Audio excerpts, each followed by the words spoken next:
stand for the pledge. I pledge allegiance to the flag of the United States of America and to the republic for which it stands, one nation, under God, indivisible, with liberty and justice for all. All right, this is the part of the meeting that we usually ask somebody that is not on the agenda if they have anything they want to talk about or bring up. Or we can't act on it, but we can take it under advisement for our next meeting. So is there anybody got anything that's not on the agenda? Moving along, and I don't know how you got first, but Nick.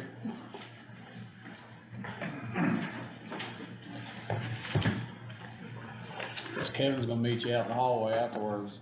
Listen, I don't need to listen to him open his packets again. I'll leave it to you after the packet. All right, first thing, you wanna do the Riverlink thing? We can, yes. We have been in a phone and email battle with Riverlink, and it seems that no one that works here anymore is on the account, including myself. Couldn't get access to it.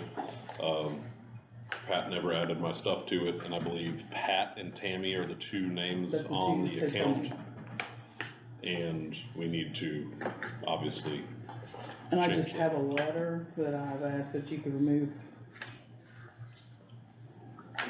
Somebody new on it. I guess my question is, if emergency vehicles exempt from the? They should be, and that's what we're trying to dispute. Well, they are. I mean. Yeah.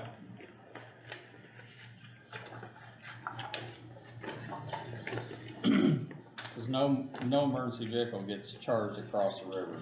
That is the idea. So those are like when if we take a vehicle down to All-Star, or we take it to. we'll turn the lights on when it goes across. So. Or have Kentucky meet you at the bridge. Yeah. Just. So Guys, when we, what's wrong? Why can't if we take a truck to get service down in Louisville, we'll take one of our vehicles down there to go pick it up, and that's usually what that is for us to go retrieve a vehicle or retrieve items from down there when we have to cross the bridge or go get backboards or whatever. All right. Okay. What this is a letter to Riverlink to change the account to add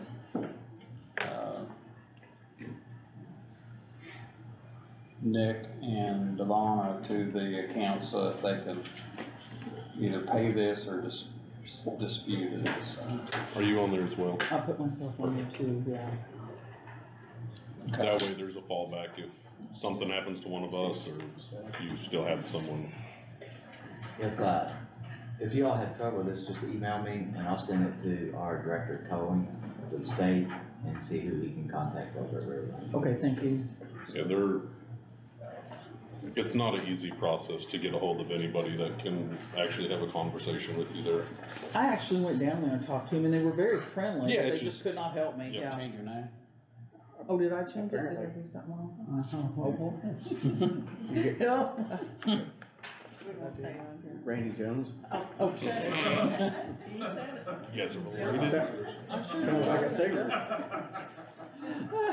It's I'll fantastic. redo that, how's that? Anyway, I'll entertain a motion to sign the form to send to the Riverlinks to change the account. So I'll make that motion. Randy makes a motion to sign the letter to Riverlinks.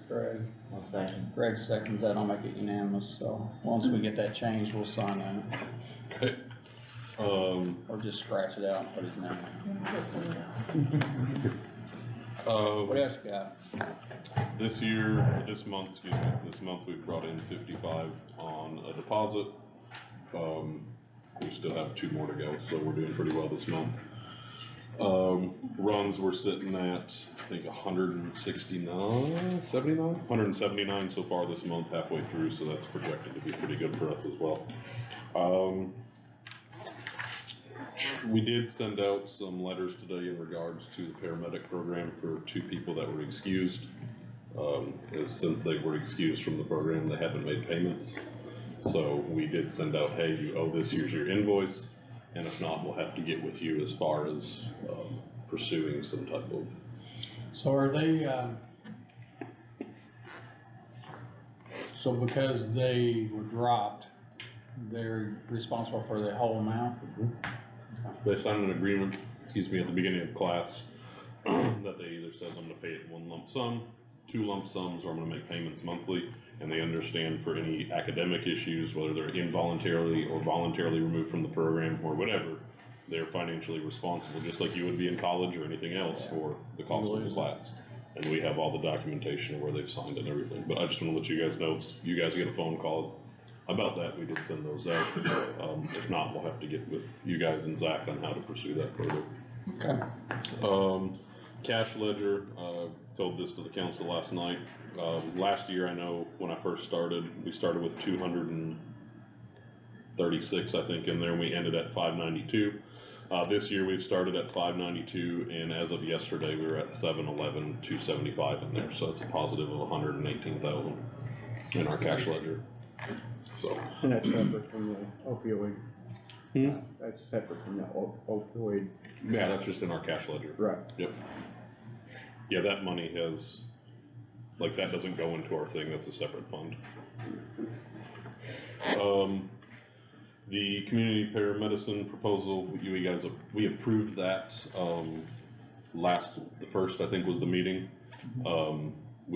Zach wanted some verbiage change in the MOU, so I brought the MOU back, and then the BAA never got signed, so I guess if we can formally sign that, and then I gave Zach, I don't know, if he wants to look at that before you sign it, but it was just to add in there, under section 4, you have a copy in front of you, that's the official one. Under section 4, under liability, instead of saying refresh will list EMS, it now says refresh will list EMS and Scott County as a third-party liability, and we'll ensure that, all that stuff.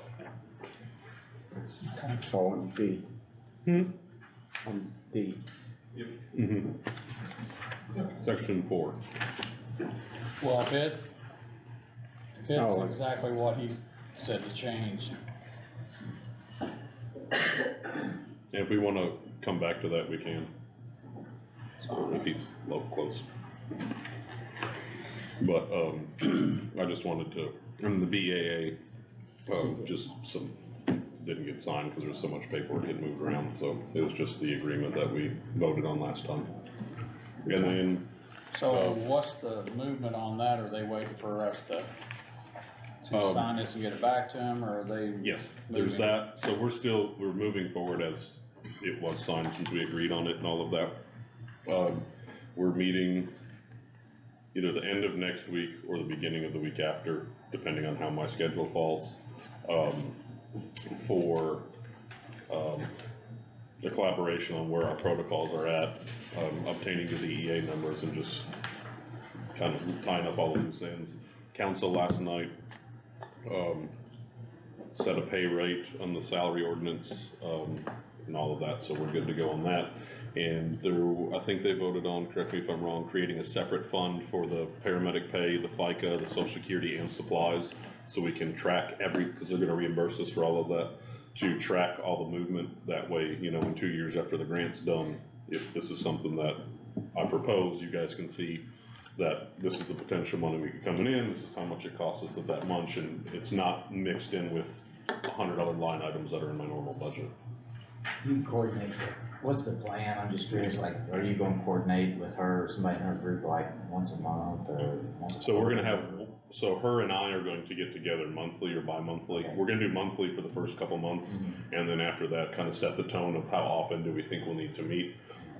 Dalton is her, in-town, in-county point of contact. He's directly under her, so he will be actually in our building 2 to 3 days a week.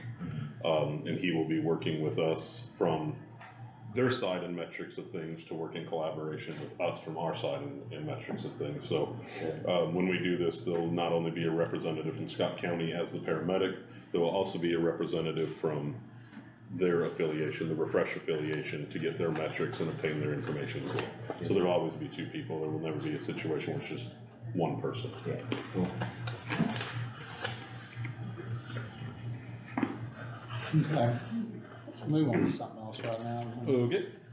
Well, the last thing I got, the,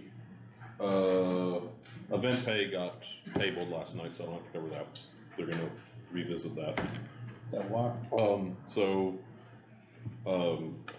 The fairgrounds is running a private sectored events this year. I don't have a pay line item for anything extra for events or anything, so I had to go to them to create a line and a pay rate for those events, but that got tabled. So I don't have to cover that right now. So this is like the races at Salem where you have to have somebody there the whole Correct. time? I think it's I am at LSA, which is Indiana Lake Model, or LMSA, Indiana Lake Model. They require, medical personnel to be on scene during on-track events. So for them to get a dedicated ambulance, they would have to pay that. I believe that the fee you guys set was the $75 an hour years ago that they pay for events. And then we would pay our people, but I don't have a line, I don't have any extra in my line items that I have to work 10 events or 8 events, whatever it is this year. So I have to go to them, and the idea was to, when we get the check, to fund that line item and then just pay out of that line item. So it's, I don't have to get an appropriation, but I don't, you know, it's kind of a revolving account, hopefully is the idea, but it got tabled, so I don't know where it's gonna go. But we would charge that promoter, they would pay us, and then, you know, we would just put that event pay at whatever they set it, whether it's the same salary, a set fee or whatever, but it would be out of a different line item besides paramedic. Is this, you know, maybe you said it, I didn't hear it. They're paying us to be there? Correct, so they wouldn't have to pay us if they didn't need a dedicated truck, but, for them to have a dedicated truck that we don't leave, they have to pay us, that is correct. So even though you have a line item, that line, we're gonna pay out, they're gonna pay you back? Correct. Okay. And that goes for the council on, The 11th, and the first race is the 12th. so we have a meeting in June on the 5th. Yes. That'll be your next one. So I don't So we'll have know, to talk about it on the 5th. yeah. But I believe that they're talking, my proposal to them was do like a flat fee, that way it's not hourly, because that can be budgeted a lot better. They just wanna make sure that they have that ability with their attorney, is my understanding. So, I respect that they tabled it, and they wanna do their research, that's fine. That was on there in case we No, talked I about that agree. last week, so. I agree, I I just just- wanna make sure we don't need to talk about it tonight. I think it'd be easier if it was by, you know, a lump sum, I guess, if you're charging the racing committee or whatever they are out there, a truck and 2 people, you know, then it's easier to do that, and then, Then you don't have to play with an hourly rate and overtime, but, but your There- people will still, you'll have to figure out how you're gonna manage that with your people, but. yep, but hopefully they'll vote on it on the 11th, so. Okay. But I was just going to talk about that. I had that on the agenda last week in case it got approved last night, so I will talk about that. And we don't have to talk about the Kubota either. Did you, was there anything, section 4 was changed, and they were just coming back to get it re-signed in the MOU for The liability? changes that she sent, Correct. yeah, I that just we was- requested, Yes. yes, You're good with that? yes. What do I have 2 papers? One is a BAA, which is that one, and that one is a MOU. We've already signed this, but is this the And- updated? That is the version? updated It is, version. because what happened, that's the one you signed, and when I just took off the front pages and put the signature sheet I'm to good that. with that, so, that's And good, then, but They that just, one. they made a small change to section 4. Correct. yeah, Yeah. yeah. So do we have to amend our motion or anything on that where it's been changed, cause we voted after, we said I think if we you voted. change this. I think we actually voted to approve it contingent upon the change, so Yeah, I think you're That's, fine. I that's believe- what's in the minutes, yeah. I believe that's correct. But that one never, the BAA never got signed. It never got signed at all. Alright, so I entertain a motion to allow me to sign this business associate agreement for healthcare providers for, what is that program, the Community paramedic. community paramedic program, so. I'll make that motion. Randy makes a motion, Greg, I'll second. Greg seconds it, I'll make that unanimous, so. Stay at 15. Yes. Here you go. Down to her. And now that Randy's name's right out there, What was the J? did we already do the motion? We already made it. Okay, well. I believe we did. Yes, we did.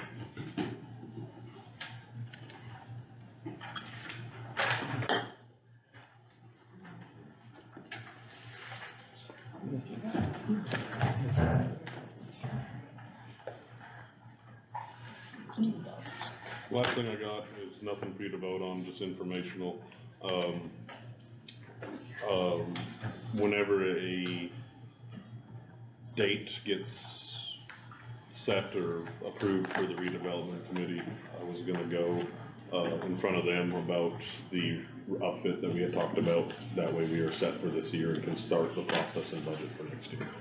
All the information is in your packet on what it's for. It's ended up being, 103,000 on the total upfit of the truck, and then another 29 on the power load. So that's what I was gonna go to them for, so a total like 133. So, speaking of ambulance. Yep. Where we at with the ambulance we just bought? Huh? Where we at with the ambulance we just bought? Oh, I go up Thursday to Elkhart. They're at, yeah, the 22nd, 23rd, I think, or whatever those dates are. I'll be out of town for the Wednesday into Thursday. I'll be back Thursday. A couple of us are going, because there has to at least be 2 sign off on it, but we're going up to Elkhart to do delivery inspection. But where it's a demo, it doesn't come to us right away because it was a demo. So we are saying that this is the condition that it's in that we're receiving it in, and that company is receiving it in, and then they'll demo it until May, and then we will receive it in May. So, you said before with the money that we paid for, it will be stickered and, Everything will be done. It'll be lettered. It will be, the power load will be installed. Like we will, when we get it, the only thing we have to do is call the state and say it's ready to go. I don't have to schedule it anywhere else. They do all of it in-house, or they take care of all of it in-house, and they outsource the graphics, and because they have pictures of the other truck that it's gonna match, and they just get a hold of some of their vendors that they're affiliated with throughout the states. And I know I've talked to 3 different vendors, I don't know who they're gonna use, but I've talked to several about that. And then, I know that they talked to, I know one of their affiliates is Red Dog out of somewhere in Ohio. Zinc is one of their affiliates for this part. And then we talked to somebody out of Indy. So somebody will be doing it. Like I said, when we get it, it's How long, I know you just said this, but how long did you say they'd be demoing it? until May. Until May? They're gonna take delivery next week when we go up there, like they'll leave with it. And then they'll demo it for a month and a half. We're supposed to get it the 2nd week of May. okay. But, all the information about the upfit for the truck for redevelopment is in there for what they're reusing, what they're replacing, and what they're doing. You guys, I think you're on the board, so you have a sneak peek of what I'm coming to you for. Is that it? That's all I got. Kevin said he wondered if you were gonna open another envelope or not. I'm gonna bring my own. Thank you. Can I get? Kevin. Oh, If you don't care to amend the agenda, Michelle, want to go first? I got a lot. She doesn't have much, so. Hey, we ain't amended the agenda yet. Go back there and sit. We have to amend it. We don't have to do it if we're just moving it around. Yeah, get up there. Mine's literally 30 seconds. It's that time of year again I have to have the commissioners approve the polling places. So it's municipal, so it's the 2 high schools. That's it. I'll entertain a motion to accept the 2 high schools as the polling places for the city elections. I'll make that motion. Randy makes a motion, Greg seconds that, and I'll make it unanimous, so. So, you said your meeting went all right the other night? Yeah, went good.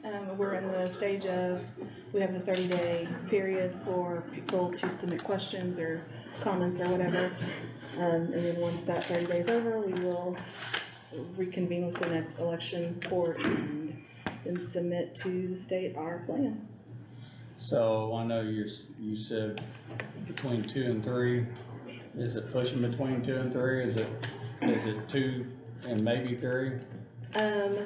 So the election board has not made a decision. We are waiting for the final, if there's any comments or questions from the public. So we have not officially made that decision, whether it be 2 or 3, so. The state says we have to have 2. I know that there's several people, when we had our committee meeting, Commissioner, Prince was there, Councilman Collins, the superintendents, we had some elected officials. Most of the committee leaned toward 3, so, but we'll make that decision once we hear from if there's anybody who actually from the general public comments or whatever, so. But yeah, that's where we're at. Thank you. Appreciate it. I just need more paper. I don't know where that one came from. I did that. Thank you. There's enough to take it. Yes, sir. How you doing, Kevin? Doing good. First thing I brought back was this United On-Call service. I had it here a couple weeks ago, and the board members were wrong on it, so Bob Stein fixed that and sent it back. So it's the same one we looked at. It just has the right board members on it now. So is it something we have to sign again? Yeah. Yeah, their signature page. It had Randy Jones. It should all be correct, I checked. I know.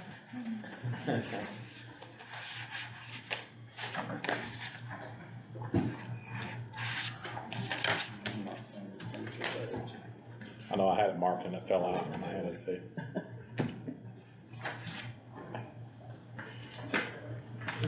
There it is. All right, well, since we've already done this once, let's just sign.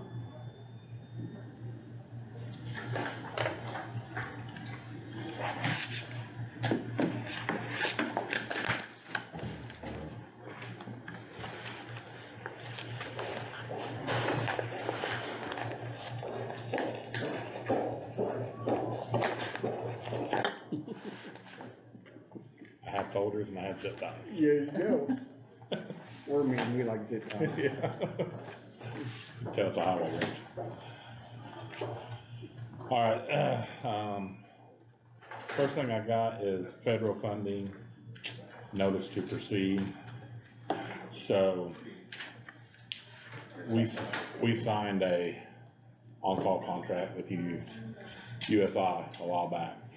So we've asked them to identify a bridge that may be eligible for federal funding in Scott County. They've got back with us, Bridge 28, and it's in your book right there. And it's got the pictures and everything. It'd be the back page, I think. Yeah, all right here. Of It'd this? be that, yeah. And right there's the notice to proceed off of that contract. It gives a list of the work that they're gonna do. It doesn't necessarily mean that that bridge is gonna qualify for federal funding. It just means they're gonna do the preliminary engineering to see if it needs to be locally funded or if it makes sense to go federal funded. So I believe we discussed that's a road we wanna look at, a road we need to go down, and that's probably step number 1. It has the do not exceed price of $10,000. What's that contract?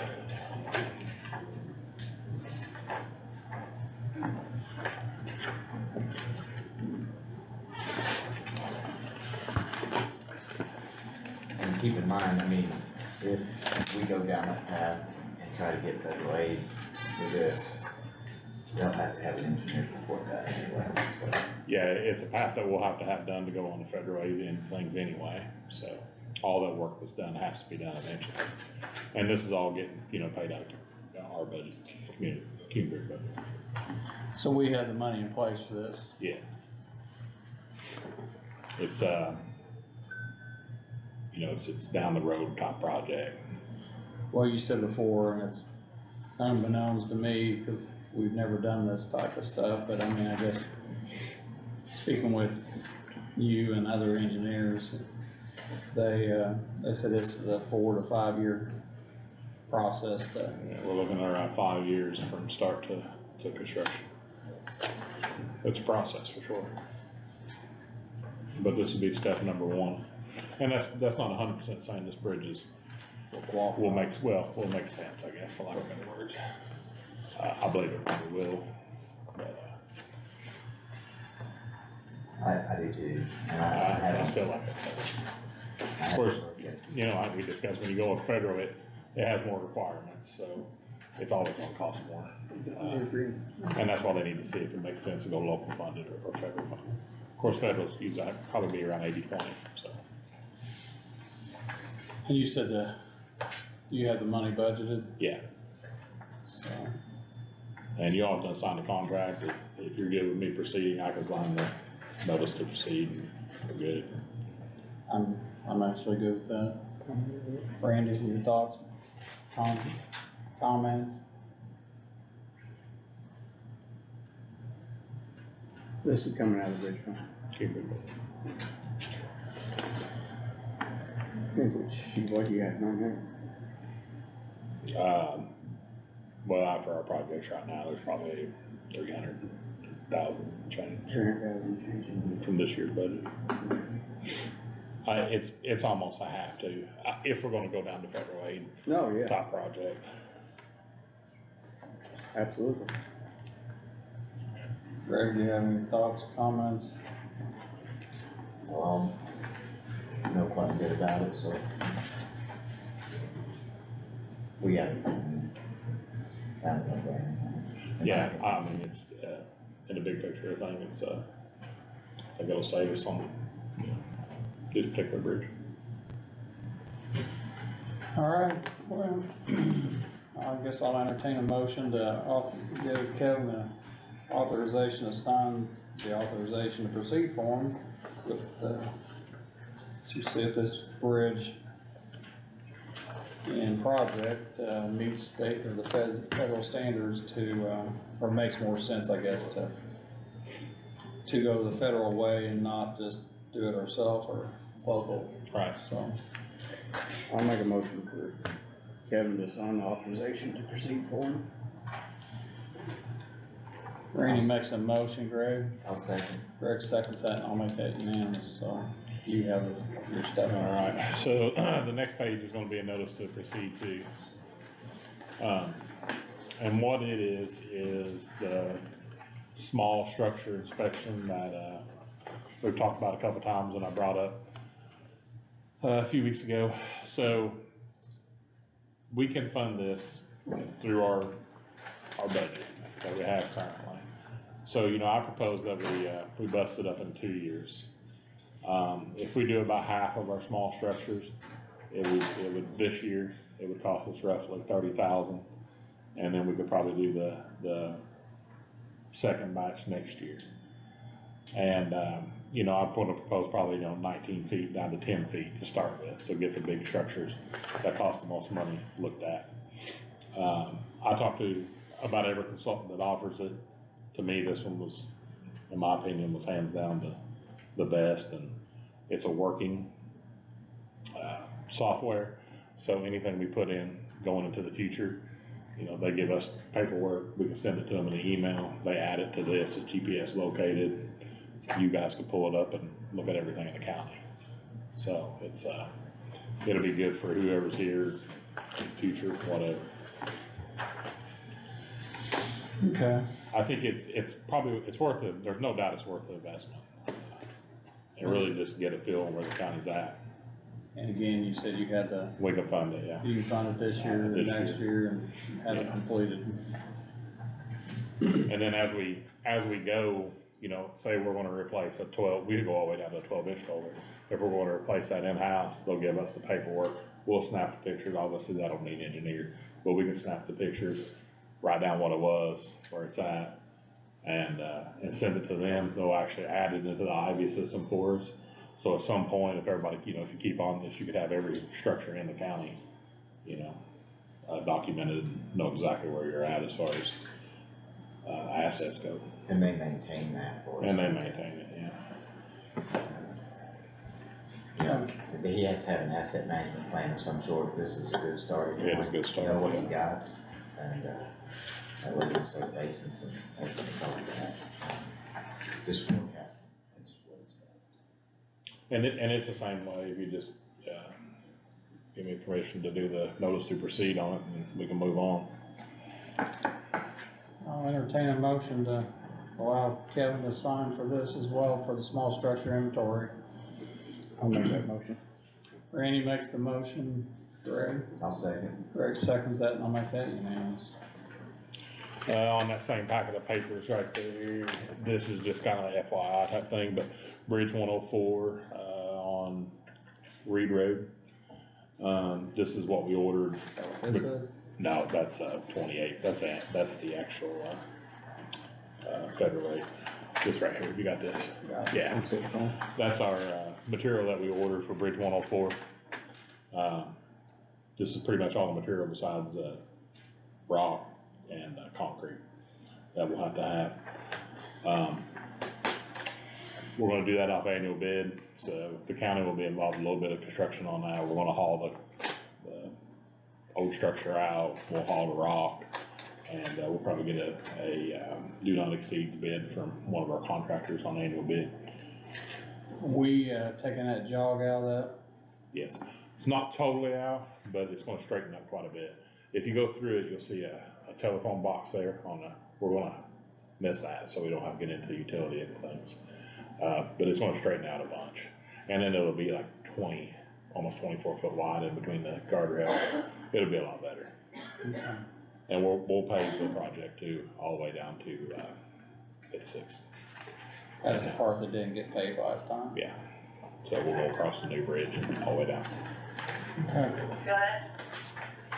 Okay. 105, the only update I got on that is the land acquisitions. We changed a few things on the the paperwork, and basically we took the appraisals out of it, so it knocked the price down a bunch, and we'll be offering the landowners the value here upcoming week. So we gotta be moving forward. We're just waiting on the paperwork, and then, the county will handle, negotiating. That was Basically, my question, who's doing it? Yeah, so we was able to knock a lot of legwork out of that and drop some prices down, so that's good. So any idea when a soft estimate on when we're gonna? Yeah, I think once we get that, we're ready. That's what I was The saying. material's ordered, and then we'll be ready to start getting it out for bid. No? yeah. Yeah, Okay. Yeah, we'll be good.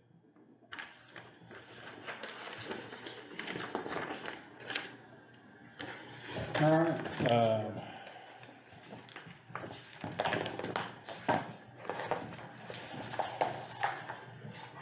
Some, maybe one of you, couple of you seen this, couple of you ain't, on this is just the roads that the county plans on paving this year. It shows the roads we're gonna go after, and, the cost, and this is local money. This is straight out of our budget. That's the first page. We're gonna put 20% into preservation. We got it on the second page. Mallard Point is, we're gonna try to do the liquid road, something like we done in Lexington. And then the third page, it's the roads that we're gonna crack seal.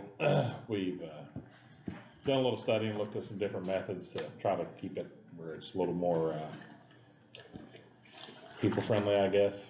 And, so it shows the roads that we're gonna do there and the cost. And we're also gonna do a little rejuvenation, but, I'm still working with the vendor on the correct roads on that. But, so it's about 80-20, 20% preservation, 80%, paving. The last page is a community crossing and the roads we're gonna do on it. Any of the roads, Kevin, that we're doing the liquid road type. Yes. Mallard, Doing patching. yeah, if it's spider web, there's a small spot on Mallard Point going in, and then we'll crack seal it real good. But, it's very minute amount, as you first go in.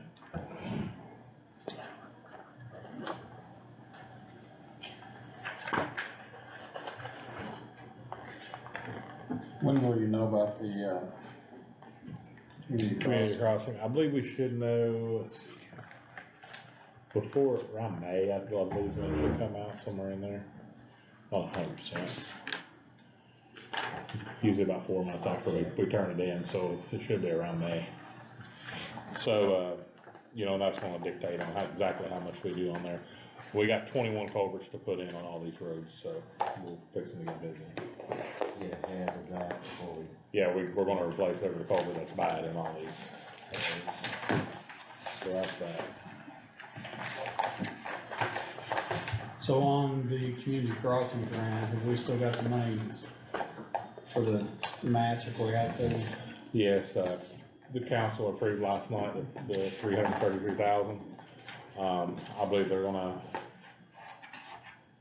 pull that money. They had it budgeted for it, so I'm not sure where it's coming from, but they had it budgeted, so that's where it's coming from. But yes, we have it. So I see you got on here sign inventory. Okay, so if you look in the back of that, 'cause I know I've got a ton of questions on that, you'll see the, didn't make it mark. You should see the schedule, just a bar graph, shows you the dates. We're looking good on that. Should start construction, I believe, in May. No, April 5th or something like that. They're out locating them right now.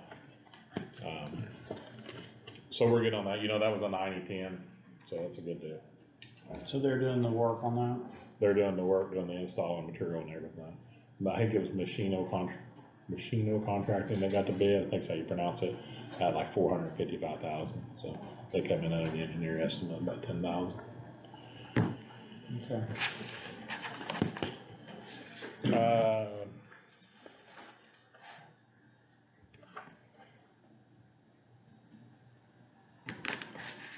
Down to the tractor. I'll give you a little update on a tractor since I was out there this morning. Our John Deere that I've been fighting for a while, it was a Davis County implement in New Washington, and they told me just to come and get it. So that makes two places that. Ain't but nothing they can do. Well, it's electrical stuff, so they're not equipped to. Basically, everybody said take it back to John Deere because they have the electrical software to do it. We've been down that road. And it's never been to John Deere, right? Yeah, it sat there for 8 months last year. Yeah, that's what I thought. Yeah. So anyway, basically, this was the line, we tabled these, we opened these up during the annual bids, and then we just tabled these. So unfortunately, the John Deere isn't expired because the prices have went up. Now, I asked for a new one, which will be here April the 5th, but, he said probably the tractor went up 3% and the mower possibly up $10,000, he doesn't know.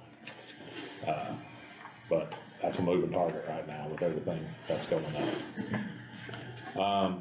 The mower Max is still, their bid is still good. They have it at like $325 that they will hold to this price. I put in there some notes of different counties that I talked to that own the mower Max. And majority of the comments were good. They told me the maintenance issues that they did have, the service that they got from it. So I got a hold of 2 counties today, and then one of them's gonna call me back with the daily operator to let me know how he's proceeding with it. The pictures are just, and truthfully, this is just maybe not so much for you guys as it is other people, questions that I'll probably have on it, but it shows the massing, and it shows the difference between a brush cutter and a mowing machine. it showed where you gotta be at on the road to even try to make that piece of equipment mow, which puts the operator, 14 foot away from the mower. I just wanted to try to get everybody the difference between a mowing machine and a side mount brush cutter. I actually watched, The intent there. presentation with that mower max. Yeah, he told me he was up there, and if I knew that, I would've got up there, but I was actually talking to him.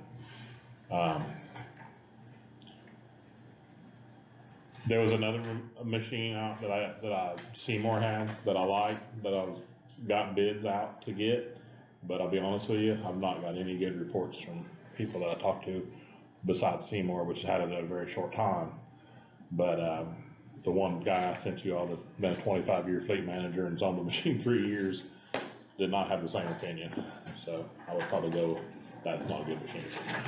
Which one was that? That, I don't have it because the bids are not due till Actually, April 5th. I have that on the video if you ever wanna watch it. I mean, it was impressive. The machine itself was impressive, but I was told Yeah. that the maintenance on it was not. Yeah, the maintenance and the build quality. Is that the No, gas powered? No, no, it was no. diesel, Perkins diesel.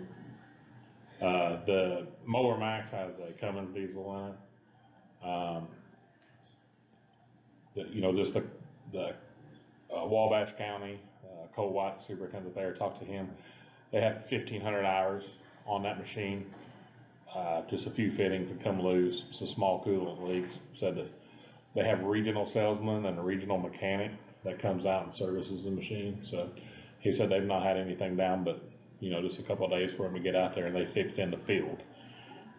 So they said they've been very knowledgeable. Said they'd buy another one. They're looking at it like this. They're either gonna run it down to 10 years and zero out the depreciation, or they're gonna do it on a rotation like every 2 years. So that's a whole different subject, but. So looking back at this John Deere, am I mistaken to think that when we talked about this last year, that the price was $115,000 for a Kubota, and the John Deere was actually cheaper than that? Was that with the side mount? No, I don't think that was with the side mount mower, because this particular, and this breaks it down, this particular tractor is $105,000 just for tractor alone. I think the Kubota itself is $150,000. So I read that to you wrong, Mike. The tractor itself's $102,000. And then the attachment, the mowing attachment's $86,000 on it, which, and I will have that new bid, he said it definitely went up, but he doesn't know where it went up to. Same way with the tractor, it went up. And as far as the John Deere goes, the M Series tractor, the fleet manager I spoke to in Arkansas said the M Series, if you're going to go with a John Deere, then he said M Series is where it's at. The guy mows 1,600 miles a year for the last 25 years as fleet manager over it, and so he had extensive background in it.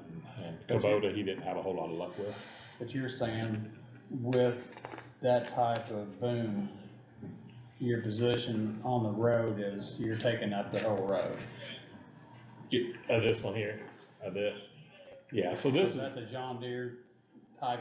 no, not necessarily. So this John Deere has a swivel head, which has the ability to mow in front, Right. kind of in front of itself.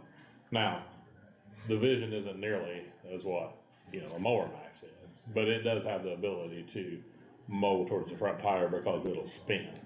It articulates. It articulates and spins and sets down in front of the tire. So it's kind of mowing like in the front of you, a touch.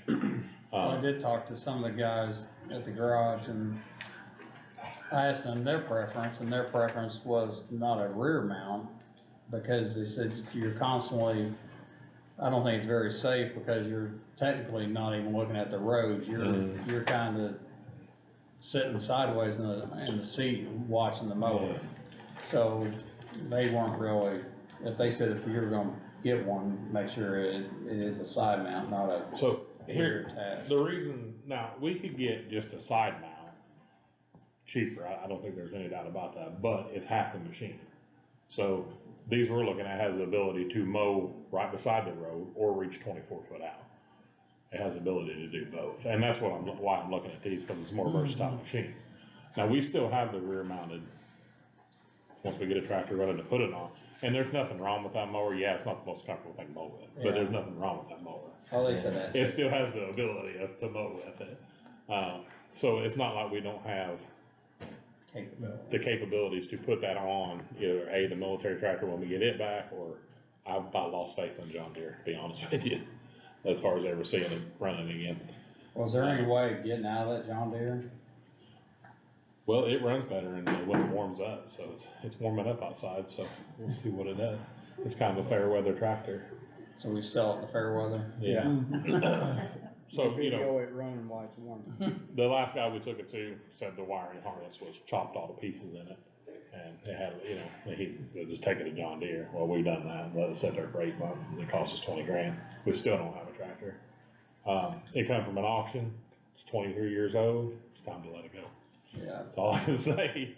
I guess where I'm getting at is it got any trade-in value? We sell it on Gov Deals, I'm sure, for $15,000. I wouldn't doubt somebody would buy it. I mean, it's just a fact. I'm leaning toward the Mower Max for a couple of reasons. A, the visibility on it. It's a purpose-built machine, so it's just a mow.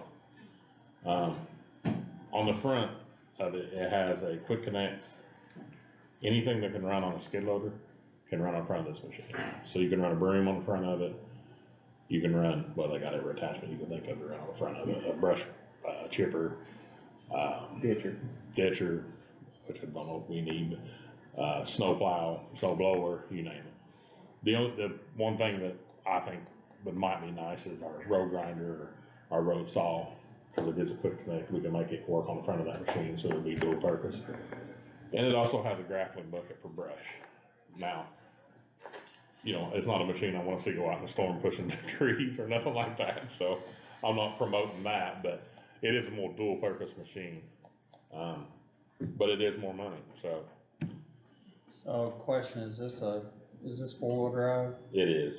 It's all-wheel drive, and it also has capability of, you know, if you're on a hill like this, it actually, you can sag one side and level yourself up so you can mow straighter. And it crab crawls. I mean, it's just it's an all-around built machine. So I'm sure, you know, I'm gonna ask this question because I'm torn between, you know, tractor with a side mount compared to this, and this is gonna be the wrong word, but is the speed of mowing quicker than with this? Are we going, and I'm trying to see if it's the productivity of our employee mowing is gonna be quicker with this machine that's made for that. And I've seen these in Alabama. I mean, I actually about turned around, went back and watched the guy. But,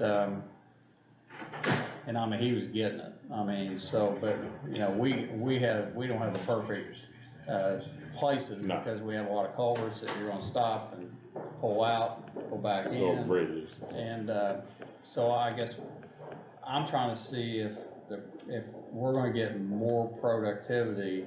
So the fleet manager at Arkansas, I asked him that, why are you going to purpose-built machines?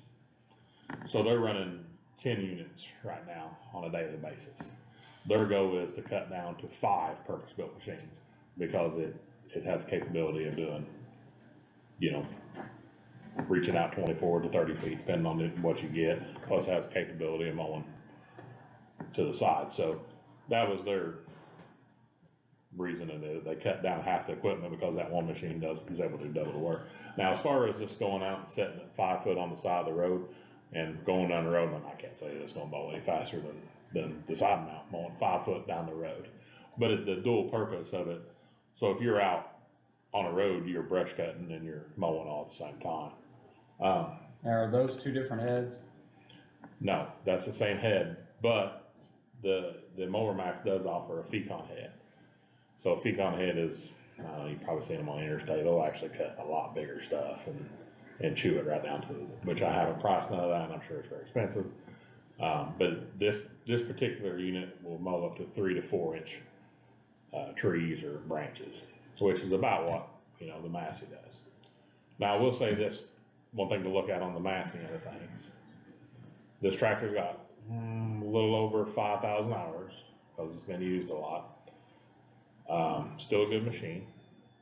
We just put about $4,000, $3,500 in it last week, replacing gearboxes and bearings and everything in the deck.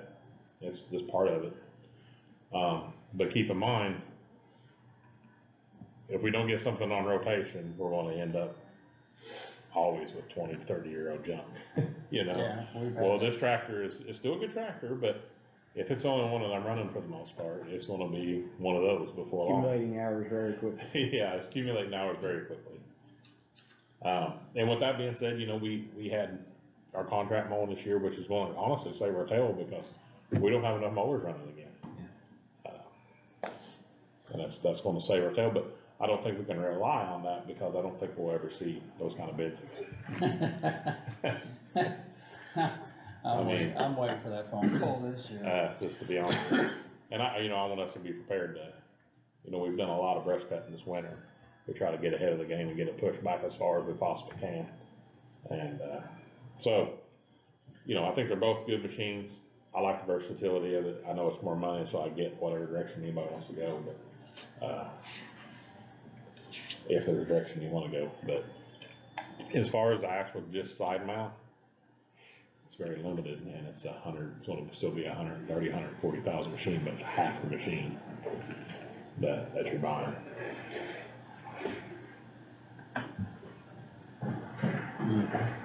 So. we can- Randy, you got any comment? Oh, yeah, Give it to us. I'm gonna go with, I mean, my preference is the Mower Max also. I've been with Kevin on a lot of this stuff. We've talked extensively on this stuff. We went and looked at this, the other machine was a Mantis that he was talking about earlier. Want to see more? Yeah, and, we went and looked at the Savage. It's, and I guess here's where I'm gonna go with this. Guys, we're not farmers. We're trying to take care of roads, we're trying to take care of mowing ditches, and, while you can take a tractor and you can side mount a mower on, or you can put, you know, a rotating boom on the side of it. At the end of the day, it was a tractor that was designed to run in the field. It was not designed to run like they are suiting them up to run, all right? At the end of the day, you've got a 30-foot boom that weighs quite a bit once you get it out there. You're side loading a machine, which is wearing on bearings and is, again, it's not meant to run this way. The machine that we've been looking at, these are actual mowing machines. And everybody you talk to who's going down this game is going to these purposely built mowers. Service on tractors is almost not even there anymore. They're being choked down with emissions and everything else. They're just, everything's on the waiting list. And here's the thing too, when you buy one of these machines, nobody else is buying these machines but people from highway departments, state highway departments, so on and so forth, right? So when this machine breaks down, they're at the top of the list, they're getting parts. If you buy a tractor and you need parts, you're at the bottom of the list, because they don't make their living or bread and butter off selling you one tractor every 10, 15 years. They make their living off, Farmer Joe over here, who's buying 2 or 3 tractors a year. That's who they're gonna take care of first. I can tell you that, I guess the one positive thing about Mower Max that I thought was they kept sending me and pushing me, hey, call, you know, here's these list of people that we call. talk to them about what we got. And that's, you don't see a lot of companies saying, hey, reach out and see how they think our equipment's performing, you know. John Deere didn't send me a list of equipment that they sent out. So, you know, they're proud of their equipment, and My whole thing is that back when we talked about this last year, and I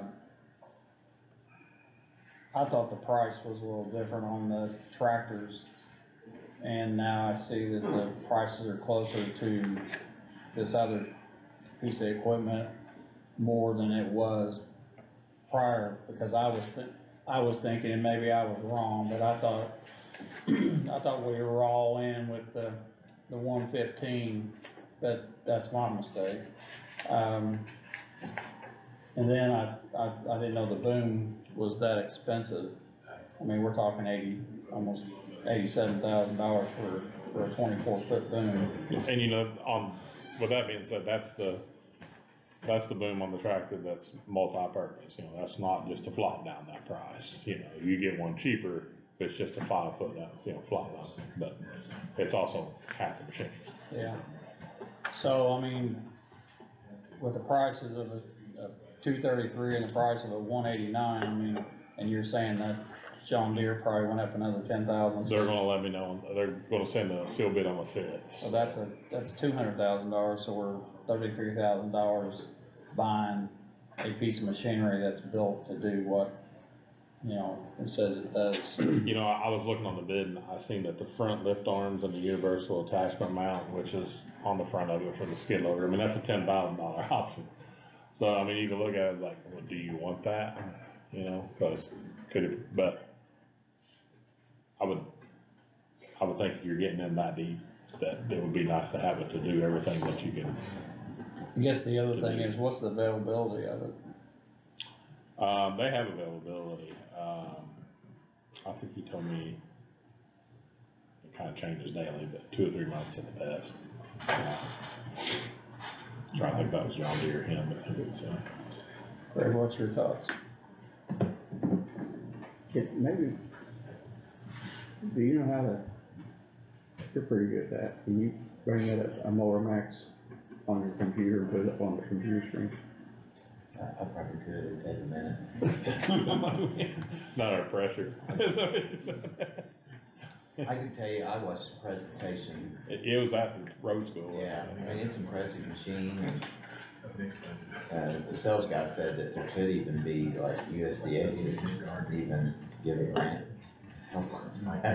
He said in some cases they do, so I would have to research that, but, for me, I'll just throw this out there, it's a heck of a price tag for this machine, For sure. but it's awesome, okay? So, the problem I have going down this road with this amount of money right now is because we already have some contracted mowing on the line to pay for also this year. You know, I don't know how far we have to reach out to, you know, maintain some of our roadway areas. I don't know, but if we're just talking about going out and just mowing the right of way, and taking care of site distance issues, I think we can do that much cheaper. That's where I'm at with it. Not to say this, because this is a heck of a machine, and you can do a lot with it. And I know where you're getting to, Mike. I guess if you're looking at that, you know, that type of arm, that type of head, doing all these things on that John Deere, I just don't, I'm not so sure that we need that. And maybe we do. I'm just talking. I get you. The only thing that I would have to argue about that is the John Deere that we're talking about is the exact same machine that we use every day. It just has a rotating head on it, and that's, you know what I mean. So we use these every day. Mhm. So your farmers and your semis that go up and down the road when we cut back to branches, your school buses that go up and down the road, it's not like it's taking care of the state right away. And I can say that for a fact because I've done both. it's not even remotely the same because state trees are way back off the road. Yeah, So we're cutting different, it ain't like taking care of the same.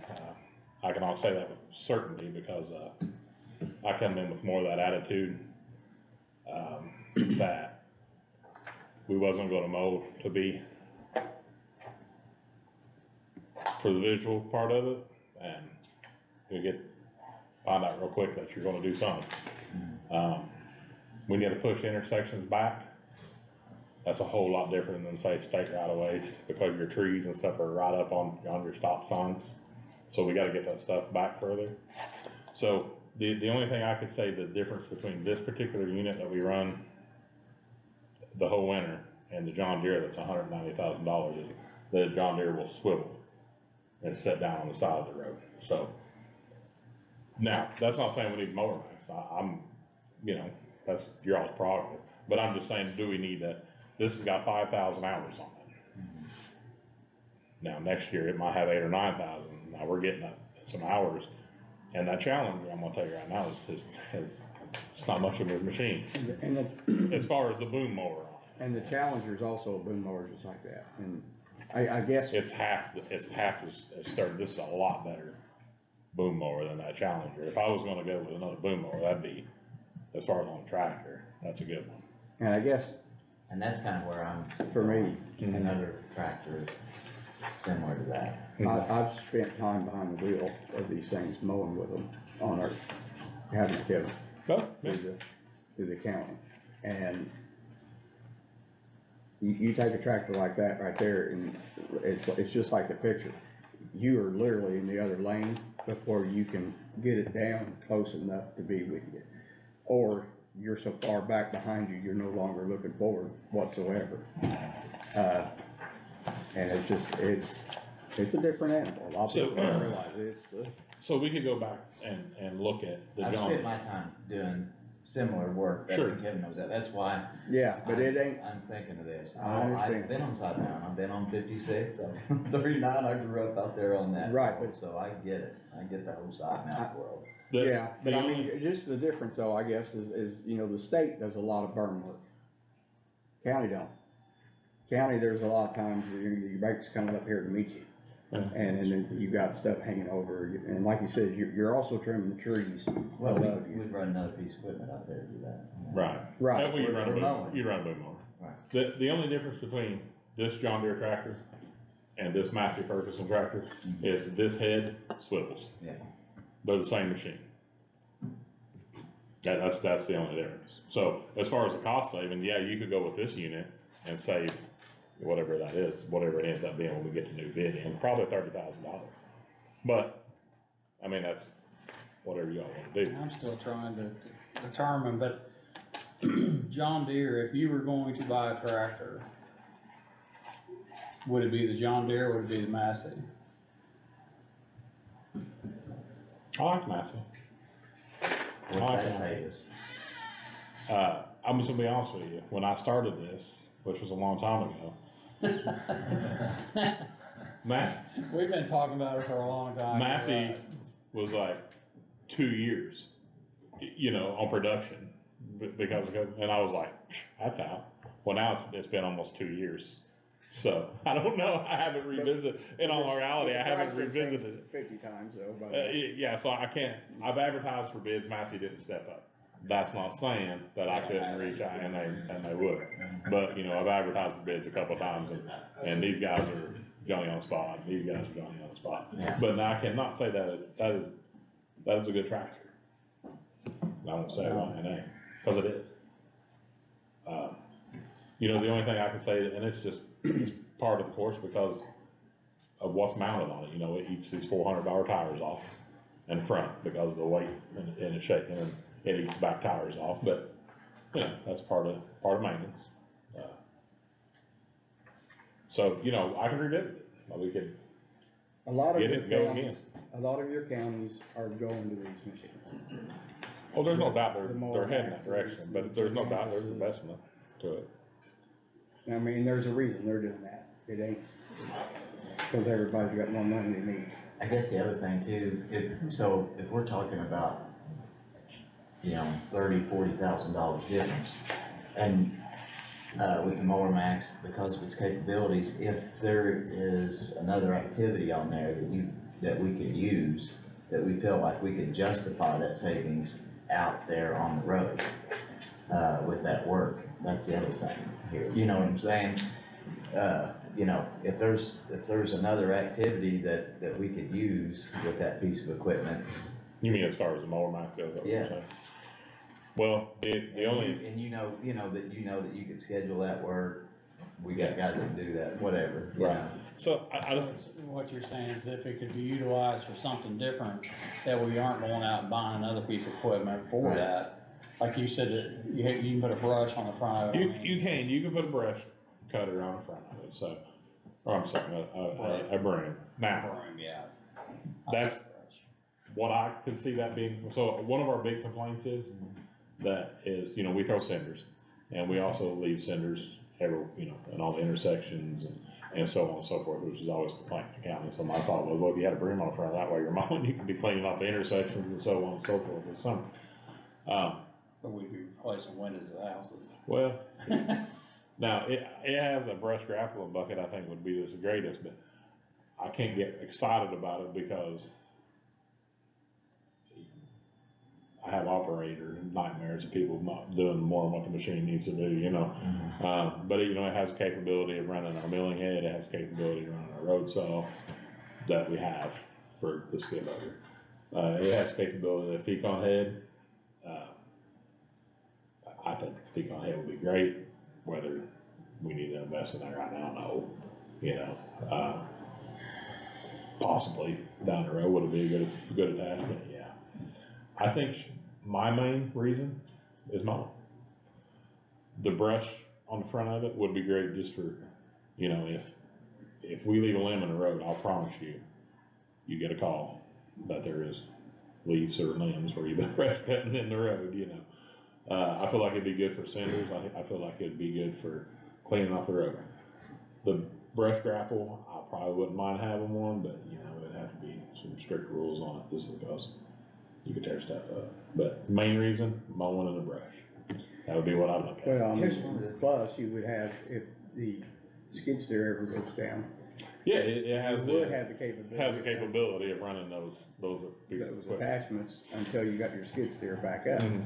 And so it'd be a secondary. so the broom part of that, one of the things I was thinking about was, could we go out and talked about the cinders, you know, we've got all of those left, those loose cinders still on bridges. You know, at the state level, you know, we always clean our bridges after winter. And we have a broom truck, but you know, it isn't necessarily the best thing to run around the county trying to do stuff with. But I mean, this machine will be out in the county working, so.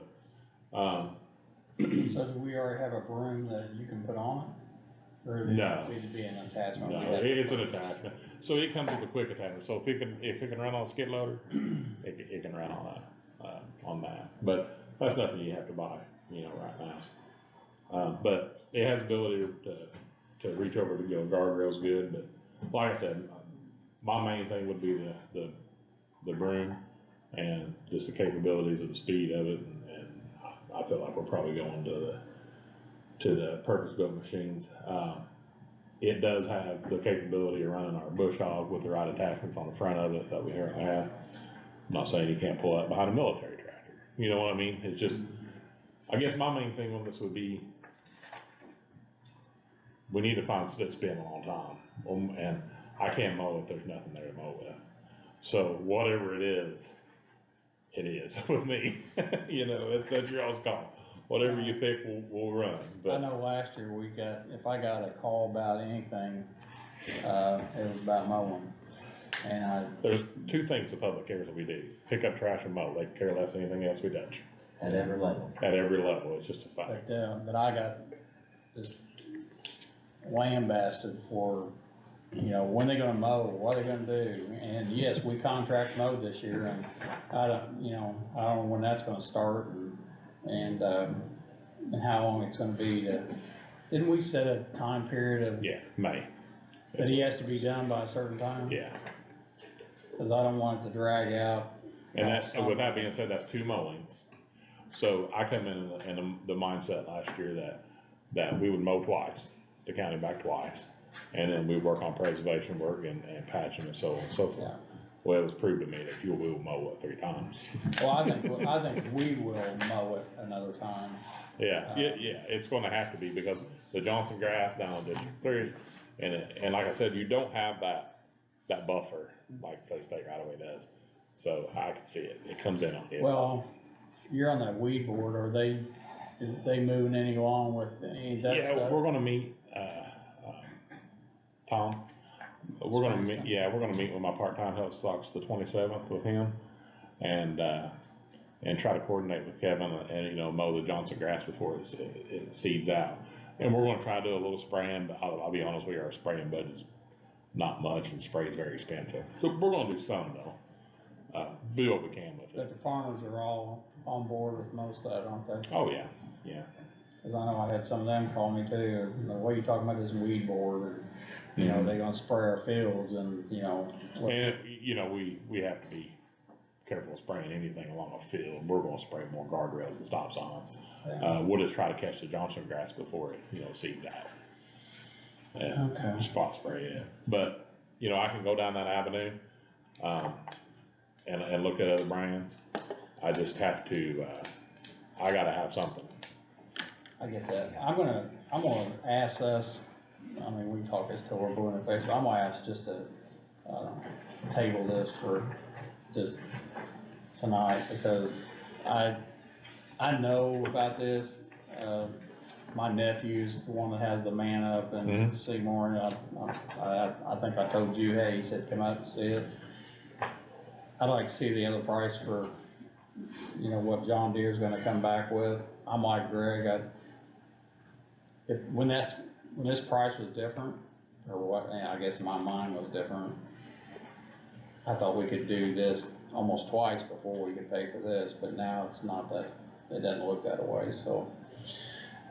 And that's something I wanna digest a little bit, so I'm not saying no on either one. Right. And I'm not saying yes to either one, I'm just saying I wanna do some more, and I know Randy's been all over the country, you know, looking at mowers and these type of mowers, and like I said, I was intrigued when I came back from Alabama and saw them mowing down there, and it's slick. I mean, if it's, you know, it's always I'm a tool guy, and if you have the right tools, you can do the job. If you don't have the right tool, you can get the job done, but it's gonna take you, you know, you're gonna Shovel back up. you're gonna do some different stuff to get there, but, that's why I was asking you technically about the speed of it.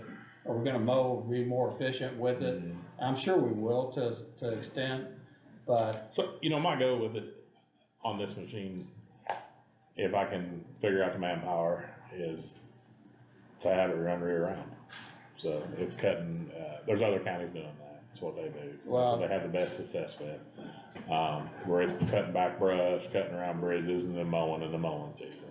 So, you know, it's a piece of equipment that's gonna be used, you might as well say more than any other equipment at the garage, so. But I get the investment, and I get, well, you know, looking at, I just, I've advertised this 3 or 4 times, I've looked at every different angle, but I can't mow what I got, I just don't have nothing. I just wanna say one thing. It's a volatile market right now. Yeah, This thing will not get no cheaper by sitting and talking about it. oh, there's nothing gonna get any cheaper. I mean, the prices are gonna continue to keep going up. To me, we know we need a mower. We know we need a mower. We're in the business of mowing the sides of roads, so I don't know how to get out of that. We was lucky enough to find somebody who came back with $60,000 to mow it twice, and he will not bid that again at that price. Cause I know Kevin's not that crazy. Oh, he's not gonna, I don't think he will either, I mean, He's gonna be sorry by the end of the year that he did that. And again, well, I'm gonna promise you that, I wanna use ARP money. This goes to the people of Scott County. They're on the hook for paying these taxes. to pay up for this grant that Mr. Biden was so nice to spend across the board. Our kids, our grandkids is gonna be paying that back. And this is the only thing that we can give our county out of that. This is the only department that we can benefit everybody with that money that they gotta pay back. We got a lot of stuff out there. And I know you guys wanna sit and think about this, but this has been going on for a while. I wish we'd just go ahead and move on. Yeah, I get that, but when I'm gonna be honest with you, Randy.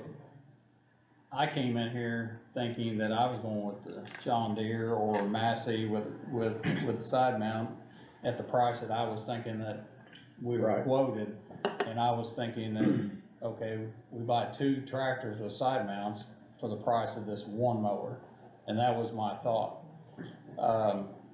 Now that I see the prices went up on the John Deeres and the side mount, that's not an option for me. So, I mean, I'm gonna be honest with you, I'm leaning more now to this type of mower, and that's why I wanna think about it, because So, I was the opposite. I was thinking 2 tractors or a tractor with a side mount, and for the cost, it wasn't even close. I mean, so. So the large game plan here with Kevin, I mean, me and him has talked about this, is we're gonna take the Challenger. The Challenger only has 2,000 hours on it, but the Challenger has a weak boom system on it. And it's just, and when it goes down, it's always with that mowing system. That's on the side of it. So we're wanting to, we was it's talking. poor and design, I mean, that's all you can say. He can either take the, if we don't want to spend any money, he can take the mowing attachment off the John Deere and put on the back of the Challenger and have a back, but you're back to the looking backwards again. Or spend, like, at the time, we got a price for like around $20,000. Now, you know, that's going to change. Yeah, I never got that That's been how long? Never got it on paper, but that was. That's what the verbal, guy said. but- But put a side mount mower on that Challenger. So if you did that, then we would have 3 good tractors. But- If we bought this, put a side mount on the Challenger, and then, which is basically the Challenger, 2,000 hours, it's got some life left on it. I do wanna make sure we know that the Challenger, that was a custom built mower, side mount, because, Yes. you know, Tiger does not make a particular unit to fit that, cause it's a really big footprint tractor to fit that unit. So there's nothing I can buy store-bought bolts onto the tractor. Now, we do have the side, like he said, the 3-point hitch that would work on it, and you would have another tractor. The particular piece on it right now, I mean, it is what it is. It's just, it's poor built from the factory, and it was bought at an auction, and I mean, you know, it served its purpose, but it's on down the slide of a purpose, so. Well, I'm gonna say this before we spend any more money on the current John Deere that we have, So, sell it. okay, that's all I need to hear. It'll be for sale tomorrow. Yeah, so. I mean, if it cost us 20 last year and it's only worth 15, there's no sense in throwing more money into it. I mean, It's not. and you keep taking it to different places and oh yeah, we can fix it, well, they can't fix it. Yeah. So, I wouldn't be for putting any more money in the same thing unless somebody's got a plan that says, well, I know a guy that can fix it, and, you know, it's not $15,000 or $20,000. Yeah, well, that's the second place I know a guy has been to, so. You know, I'll beat that horse to death. I'll just be honest with you. So I'm not one for throwing money in a well and just not seeing where it's going, so. So the only thing I can ask is, since I have bids out for the April 5th, so we can get bids on the Manus, that I feel like we, after conversation, we do not want to go down. The Manus was also gonna come back, what, 270? Yeah, it was gonna come back higher. 270,000. Yeah, it was gonna, I knew it was gonna come back higher. I guess my only question is, I've showed you what these 2 machines do. They reach out 24 foot and they also mow beside, just like a side mount, so they're dual purpose. We use a brush cutter all the time. We also gotta mow the side of the road during the season. So if we compare to these we've still gotta compare the same kind of mower on a particular piece of equipment, so may we get a Massey Ferguson $8,000 or $9,000 cheaper than the John Deere? Maybe, but you're still putting that particular piece of mower on the John Deere, which I have no preference on the tractor. I was ill-advised against a fleet manager to stay away from Kubota because they're just not heavy enough to hold these units. Take it for what you want. Like I said, it's On the side mount. yeah, on the side mounts or he said it tears the wheel cylinders out of them and rock. He said they're just not for that particular kind of attachment. I have no idea, cause I've never driven a Kubota tractor as far as that situation, but I if it's anything like their mini excavators, I can understand that, cause you have a hard time keeping them planted. Load a lot of weight on it. Yeah. So, Anyway, So, I agree with Mike, but I'm not saying I'm against it by no means, the reason I'd like to wait another week, or till at least the next meeting, just to make a phone call, see if we can get help. There could be, like I say, I talked to the guy from the company, the other day, and they do stand by all their customers, you're right, it's listed on the back, talk to them now, so that was impressive. The second thing of it is, there may be funding for that, I'd like to reach out and see if I can do it. okay. I will go with Randy. I'm gonna back up what he said on that, and because it goes with what you said. When you said they've got good customer service, everybody I've talked to, their customer service is good. Yeah, with it breaks, they come and fix it. John Deere cares less about Scott County because us buying a tractor every 15 years doesn't pay their light bill. It's, the big farms pays their light bill. So we're nothing to them. Mower Max, we're their money. Just, I think keep that in mind. I get that. That's all I got. I only got one. Let's talk about it till the next meeting. I got one other little thing. This is. If you could vote to table it, and then I have one question about you said that you have bids out. We advertise for sealed bids for mowing machines again. But so we could get one to come back in for a maintenance. But For the same, this one was closed, tabled, and these are the two pieces of equipment we got. So we just put it back out on legal. okay, and Mower Max said that they were gonna maintain the same price. So $325. They'll hold that price till $325. Our meeting's not till the 5th of Our April. meeting will be. Yeah, I'll have to call them and ask them to bid again, Okay, because they won't be doing good, but I got one open, so that shouldn't be so I mean, a big thing. I will say that like effectively, we are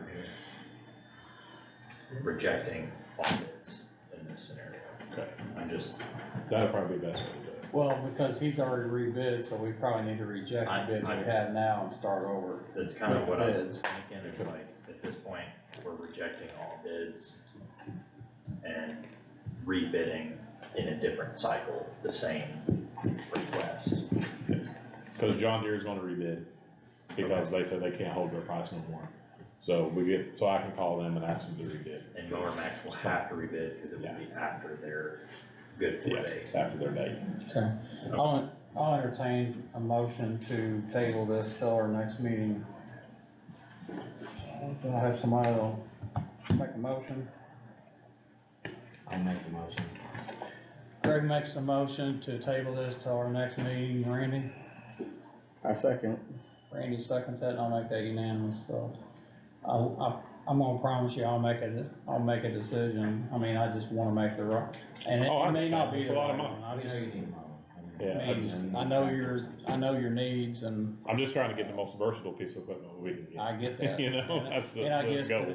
but it's almost like me, and I'm gonna say this for me, it's almost looking at an electric car going, that might be a nice idea, but I don't know about it. Yeah. So that's kinda like this mower, it might be the best thing since sliced bread, but it may, but. The superintendent of Wabash did invite us down there, if you wanna come down and get on and ride, talk to the operators, who be more They don't about want me on it. You know, they help us. And I apologize, my aggravation, guys, is just, I've spent a year on this. Oh, I get it. I really have, haven't I? Yeah, it's been a long time. Oh, it's been we've talked about this for a long time. And we've spent a lot of money on, and not got nowhere. Well, Yeah. So if you take that I've money actually that I've spent just a lot flat of- wasted on junk, I've we actually, wouldn't even be talking But I'm about gonna this. say- I've actually spent a lot of money on personal fuel, going around looking at all this stuff. But my thing is, again, is that, I you get need a it. mower, and we're gonna get you a mower. I know the contract mowing, we got It's a- we it's got a- a bargain, we don't know what we're It's gonna a saving get. grace right now because we ain't much better shape than what we was last year, so we got that in line. But you're right, people looking at roads and I'm gonna say this, and I hope our contract mower understands this, is that those intersections, I hope they're cleaned up and mowed, because And we have worked on them over the winter, so we worked up the situation on that a lot. I just got one thing, this is off subject, but it has to do with your transfer it's station. about the semi-state. No, it's about tires, boring stuff. I know the transfer station's trying to make money, so this is bad. And we're not trying to make money, we're trying to just, Well, Break even. so we're getting tires all over the county, it's everywhere. I know the city does free days, where they take like certain stuff for free. I didn't know if the county could offer, like, hey, you know, second Tuesday every month, if you live in the county, we'll take your tires. I know we gotta pay to get rid of them, but we're paying anyway because they throw them out, and we gotta pick them up, and then we take them to the transfer station, so we're paying either way. Yeah, that's Not saying they would ever take them there, and they probably would. Ford had his hand up there. Okay. Ford might be able County don't pay for the tires at all, Sizwit does, and I've always let you guys, and they know it, you guys bring a dump truck load a year, they'll take whatever, the county don't pay nothing. Sizwit absorbs that into the cost. that's good, but the thing I was gonna say is, I think he's trying to stop it from going into the ditch before they have to pick it up. sarcastically, is that as high as tires are right now, I can't believe nobody's throwing one out. I But know. you can't go buy a used tire anywhere. And, I mean, it is something to think about, and I'm sure you'd have to, there's a lot of things you'd have to make sure people wasn't coming from other counties just to get rid of them or whatever, but. So I guess I'd want to be the smart aleck. Do we have anybody who works at the county highway that lives inside the city limits? You can't dump tires. It's about the Stacking fact. Stacking that fence. But That'd be yeah, our outlet right there. and it, you know, I'm sure it's always been an ongoing problem, but, you know, Thomastown Bottoms, somebody's going down through their truckloads throwing them out. Anyway, it's a thought, I'll get out. Well, I appreciate it. Yeah, thanks. We'll get you an answer. We already talked about Michelle, Josh Caldwell's position. We have any, I guess, I was informed, I don't know if you guys received any kind of phone call, but I received a phone call from Josh Caldwell telling me that, he's going to resign his position as the maintenance person for Scott County Courthouse. I say courthouse, he does all the buildings, but, effective April the 1st, we probably need to get a, advertisement in the paper for that position and start, I guess we would be the ones that would be interviewing people that apply, so. I think we need to find out what that position actually pays. And I think. You guys know? Not right off the top of my head, but I'm fine. Is it an hourly, is it a salary? It's salary as a director, it should be salary for this. And I think we need to On the salary. write a job. We need to sit down and come up with a good job description of what that job actually is and what it details. Yeah, I agree with that. So I guess my question to that is that a council's position to create the job? Well, the job's already created. Well, I know, but I mean, to Revise it. revise it or to tweak it? I think you could revise, and Lindy's listening, I think, but you could probably revise the job description. But if you wanted to revise the salary, that'd be something this board would have. Well, there are some of those that I think the council does make the job description, but, and I'm gonna agree with with Randy because, and I'm not bashing a position or anything, but, there's times when I don't know what that position covers. Go ahead, John. Do you give any kind of notice, or you just a spur of the moment? deal? I asked him to write it, give a written notice. He did verbally tell me, and I've asked, and I know that Jennifer said he's been in her office asking about it, you know, Yeah, he brought me one. did he bring one? He did bring one, yes. Because the training, they're bringing somebody in to take care of what he's done for years, and not knowing what his job description is gonna be really hard to hire somebody in that position to come in here and say, hey, this is yours. What do you? Oh, I get that. I think he gave us till like, April 1st. April 1st is when he's gonna leave, but then he's also uses his personal time, and he's not here much right now. So, My whole thing, they put us in a bad spot. it's always gonna be that situation where, you know, what contracts are due, who we contract this and who we contract this with. Those are always gonna be the thing, but I've always joked about this as working for $1 billion company that, if I died one day, they'd replace me the next. I mean, so they, you know, we may have a hiccup or two, but we're gonna, you know, we'll find a way, but, I just wanna make sure the next person that is in that position is a person that knows what their job responsibilities are. And we need to make sure we are all in agreement that that's what we want that person to be doing. So, and I know, I'll just leave it at that, but. Yeah. But anyway, like I said, Linda, you have a thought, do you think the council makes that, or does the commissioners make that job description? And, because there are some that the council actually makes the job description, but I don't know which ones it is. I think that, because there's already a job description there, correct? We would just be amending the job description to be more tailored to, correct? Current days, I guess, or current, you know, current Needs. or whatever the word would be. Well, I believe we need to detail out, you know, this that's- job requires somebody who has some electrical background, And that's somebody who what I has mean. some plumbing background. That's what I mean, just taking the current one and, Well, the kicker I mean, here. it needs to be somebody who is just not a contractor, agree. caller, you know. Well, the kicker is that if we're not gonna have this person repair plumbing, repair electrical, repair some things that a maintenance guy would do, then we don't need to be looking for that person. We need to be looking for somebody that's gonna pick the phone up and call somebody that's gonna do that. If we're going to hire a person that can do that, then we're looking at a different scope of person. I mean,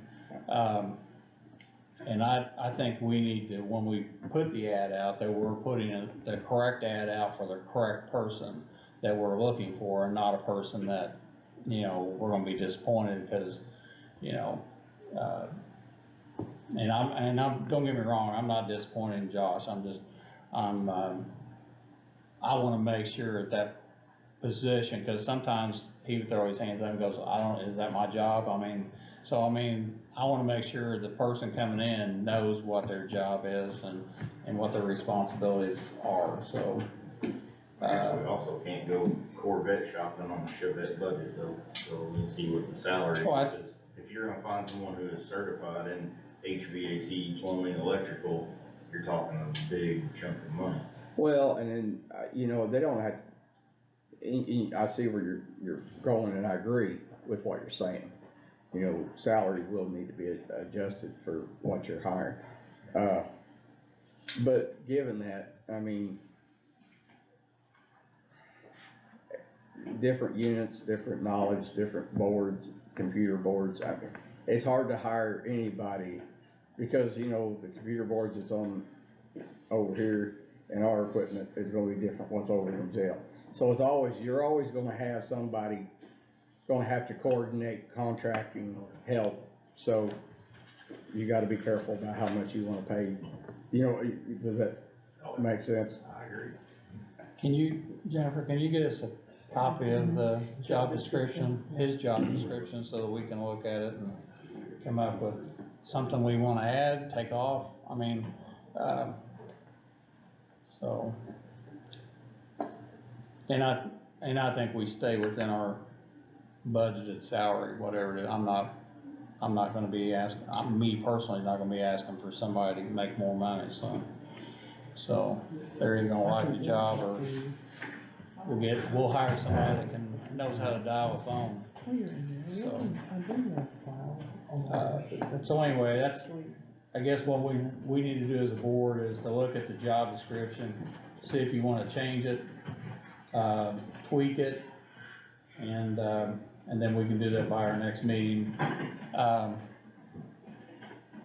think Eric is capable of keeping, everything running right now, and, if there's a mechanical problem, I mean, he can call one of us, and He can if coordinate a contractor. he's got a problem, he can call somebody to come help, so. So I don't think we're in a dire need to hurry up and post something, but I wanna know what the job description is before we post something. Yeah, I do too. I want time to, So. I didn't realize we was gonna talk about this tonight, I'm sorry, so I'll. Actually, I called and asked her to put it on there, cause I wanted to say something about it, cause we need to be moving somewhere, and I know people know it, cause I've had people in the public walk up to me and say they wanted to apply for that job, so. I think he's building. So, we need to make sure we know what we're advertising, so. Right. And if you wanna see the salaries on there, under building superintendent, if you want that. So, I mean, Can we just, I don't mean we just keep. Jump in, Look at it. I guess it's my I can email all of understanding it. that you guys approve job descriptions and then council budgets salary. So I don't know if there's a different place where council has decided job descriptions, but I don't think, not that I know that we've ever decided job description, we requested job descriptions. before Right, deciding Did that what, say how much it which was? makes sense. I'm Yes. just, yeah, I I just was just didn't saying, know if since we there's already some have- other kind of. yeah. I thought that's what it was. Not A year. that I'm aware of, but who knows? Well, and I'm gonna revert back to when I first became a commissioner, I was told a couple of times, well, that's the council does that, and then the council, so I was like, okay, when do we make that job description? When's the commissioners do that, and so that's why I made that comment, I mean, it's, I just didn't know if there was like something that I didn't. no, it's something I that, don't believe so, I think that's how it is. Okay. and that, I'll make it, it's public record, I mean, it's 45,000 for that position, so, plus benefits, so that's another 20, so. I mean, I just think as long as the two boards are communicating, if you're adding, taking away, or if you guys decide something, as long as, communicating with us so we can stay within that already budgeted Yeah. salary ordinance. I personally, And I don't know if it, again, this may be, I don't know if it was budgeted with some type of like longevity pay or something that's going on there that may have, is that actual position just at that amount? I believe he was part of he was just, I don't believe it was. I just wanna make sure that we're, I don't think it was longevity. okay.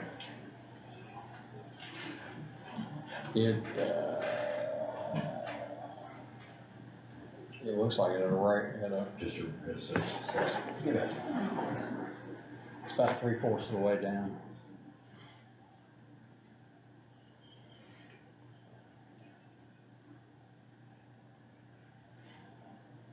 I didn't see any longevity no. thing in there, so. Alright, well, that's what we'll do, we'll get the job description, if you can send I'll us, email those to you. email them to us, we can look at before our next meeting. We'll decide if we wanna add, take something off. I will say, I know one thing we probably would add is that, we weren't doing in the past, is he's, that position mows the courtyard and 2 other places, so we need to add that to it as well, so that, that person come in is not surprised, so. Alright, we'll do that, and I guess if Josh officially gave a letter, then. We have one in there, I did not bring And copies, it's I can April, email it's those. April 1st. I don't remember if it's April 1st or March 31st, but it's one of those 2 days. Well, he told me it wasn't an April Fool's joke, but, Oh, yeah, he did say that, so I'm not sure. so anyway, again, I don't think we're going to, I think Eric will be able to you know, do what needs to happen until we fill that position, so, and this board will have to do interviews, so we'll have to do those outside of a meeting, so once we advertise, get some applications, then we'll have to set up some times for some interviews, so. And if we have a bunch of applicants, I guess my suggestion would be to everybody pick 3 or 4, whatever the happy number is, and pick your 4, and I'll pick my 4, and somebody else picks their 4, and those would be the 4 that, for the people that we interview. And not saying we'll have 12, I'm saying that some of them will be probably duplicates, so we'll get I down mean, there. we're not gonna post it in the paper and let just people fill out applications? Yes, Okay. yeah, it's gonna be posted, but like I said, once those comes in, 2 weeks. After you narrow it down, you mean? once we have the applications, you know, you may have some that you don't, you know, don't fit the bill.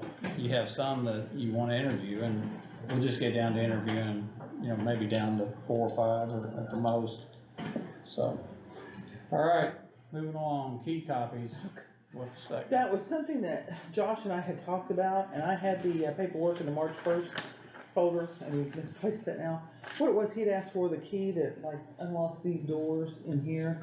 He didn't think the commissioners, each one had a key that opened that. That's and he wanted exactly to right. Make copies for you guys, but we need a letter because those are, They're not duplicated. yeah.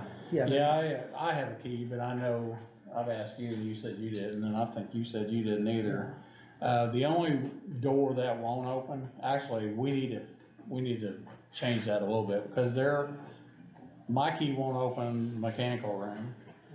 And when we had a fire in here one night, or it wasn't a fire, actually the pump downstairs that pumps water or air into the system shredded a belt, the alarm went off, I couldn't get in there. I could get into everything else, I couldn't get in that room, so we need a universal key that opens every door except yours, because there's a reason why you have the only key to that room, and the maintenance guy. Yes. But, your key's different, but everybody else, but I will say this, your key fob will open every door in this courthouse, except those. That Has a buzzer, so, but, yes, if whatever the letter we have to sign off, the 3 I commissioners. have one composed, but I'm not sure, I think it's still in the folder for the other. Well, I don't know that we need to sign anything, we'll just make a motion I thought it was March to, 1st. we don't need a letter, we're just gonna make a motion to do it. Okay, And we'll just make it so. So I'll entertain a motion to allow her to have keys made for the 3 commissioners. I'll make that motion. Randy makes the motion, Greg? I'll second. Craig second, I like that unanimous, so. All right, on to the transfer station. I know we beat this around, time and time again, we've had had an open meeting with the public. I want to get a resolution to the transfer station, so, before I do that, I would like to have a meeting, a workshop or whatever with the commissioners and determine which way we're leaning, you know, what kind of options we have or whatever. So I'd like to set up a meeting with us, but I'd also once that happens, before we vote, I'd like to have a meeting with the public and explain what we're gonna do before we vote, because I don't want somebody saying, well, we didn't know. So, and I know that will be a, meeting, and I'll say the last public meeting we had, it was fine, people said what they wanted, and I was fine with what they said, but I think we need to put this to rest and come up with, a plan that we're going to be able to live with. And I'll say this, the transfer station has never made money, and I think somebody might have said something earlier today or in this meeting about transfer making money. I don't expect it to make money. The transfer station is a service. some services cost money. I mean, the sheriff department, prime example, they don't bring in the first dollar, but they're a necessity that we have. Whether the transfer station's a necessity or not, I mean, I think we can make it work. I think we can get closer to, because I mean, when I first came on this board, I think at the end of the year, we had put in, I think 10 or 8, I think it might have started at 8, and then it went to 10, went to 15,000 at the end of the year to make it right. We've never, since I've been around, raised any rates. I think we take some materials we probably shouldn't, that cost us money. I think we can renegotiate a contract with our outside firm as far as the 3 satellite sites. I think we can renegotiate or quote the haul off. So I think there's plenty of opportunity to tighten our belt a little bit without closing the transfer station. You would think it doesn't make any money, but I don't know if it made anything, what it brought in oversees the expenses, but Eric Gillespie and I looked at it a couple of years ago, and it had an $80,000 revenue flow, so it does make money. So the problem is that we're spending more than we're making, so we need to figure out where the holes in the program is and see if we can fill them. And so that's my spill on it right now. So you got any comment, either one of you? I mean, I'm ready to make some changes whenever you guys are. I mean, I've got numbers to get us to where we're not bleeding so much money.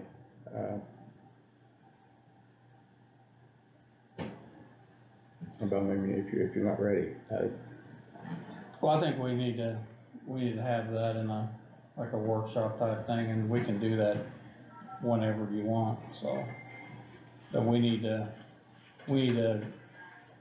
throw out the options out there. And I will say this: I had a conversation with the mayor, because I was looking to see if the city of Austin, the city of Scottsburg would go in with the county, go back to our transfer station, and all 3 of us, kind of be a joint type of thing. Well, that didn't go very far, so. I mean, I know I'm not gonna vote to close the transfer station. Could we at least, see if we all agree that we are not gonna close the transfer station tonight, and then come up with what we're gonna do to fix the problem? Yeah. That way the public knows we're not closing it, because there's a rumor going around, a lot of them thinks that it has been closed. I think we need to come out and say that we're not going to close it, that just to end that panic. I've had that too. So, yeah, I don't have a problem with that. I mean, because my intentions is to not close the transfer station. Yeah. But as I said last year, when we saw that we lost $100,000, and the year before that we lost 60, my comment was, we're not gonna lose $100,000 again. Yeah. So, well, agreed. I mean, whatever, we can't. whatever, we have to do to right that ship, I mean, I think that's what we do, so. Craig, you got anything you wanna say? No, just other than, I like your approach to that, looking at rates, looking at a lot of different options there, having that public meeting, let them know that there's some changes coming, and, see what we can do with that. I'm not for closing the transfer station. I think, we owe it to our taxpayers to do our due diligence and trying to come up with some options, look those options, and, give those an opportunity to work, so. Absolutely, I agree.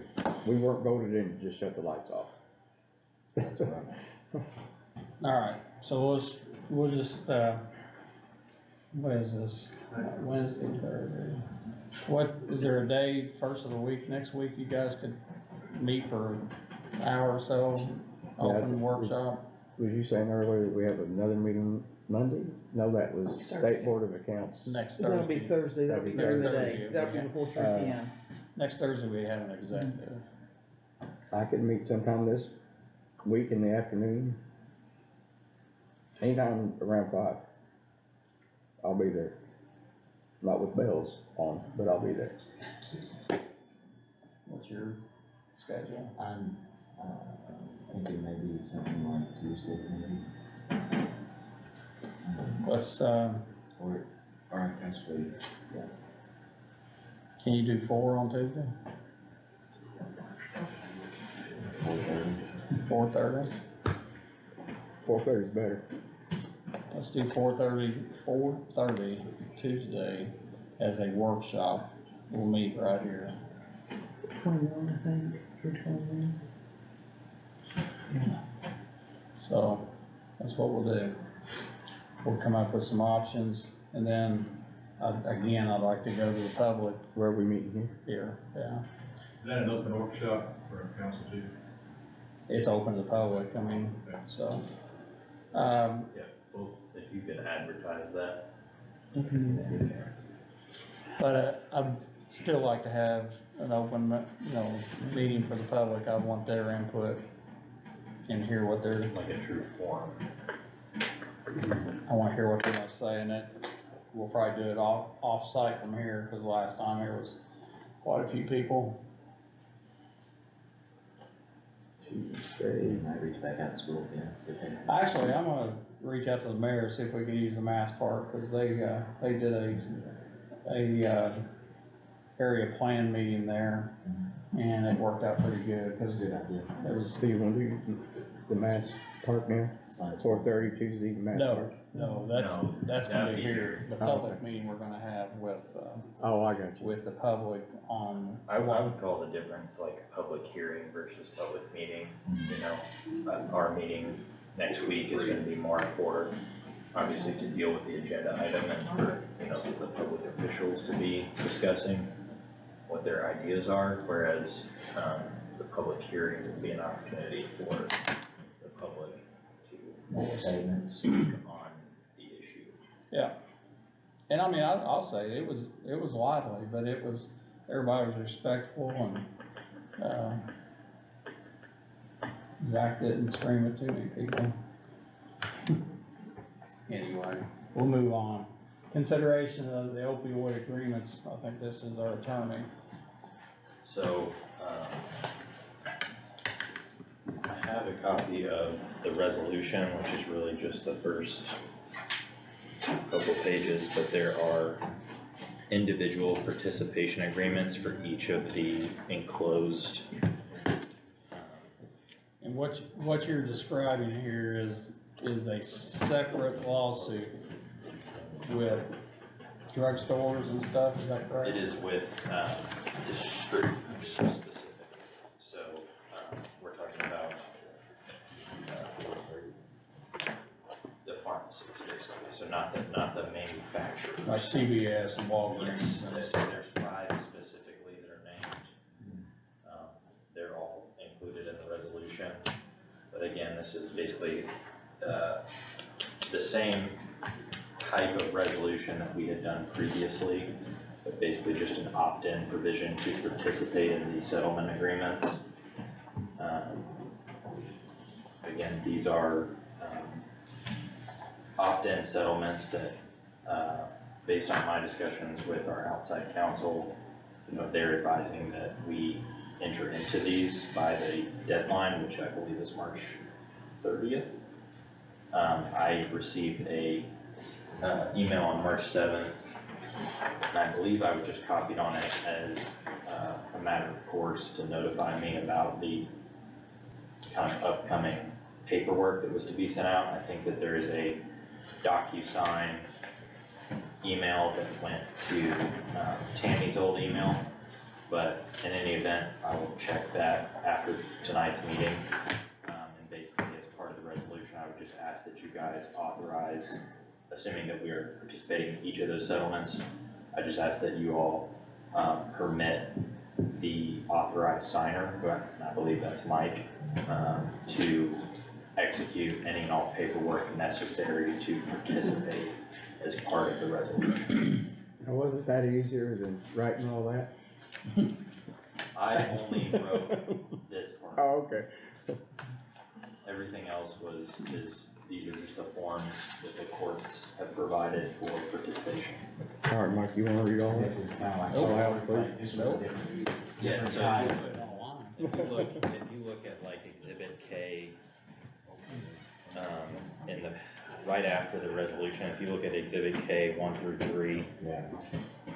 you'll see that the named entity is different It's than the Exhibit K.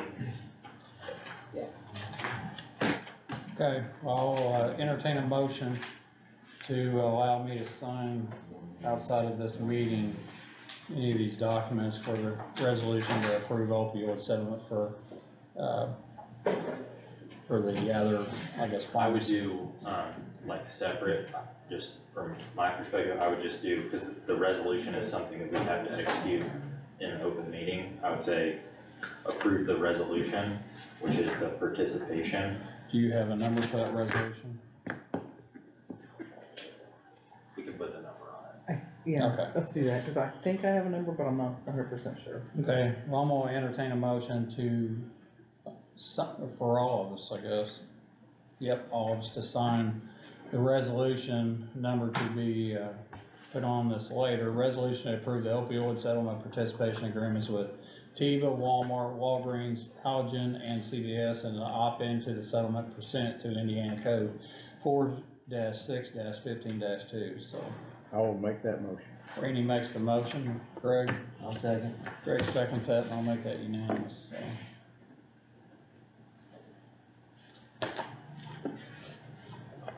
And then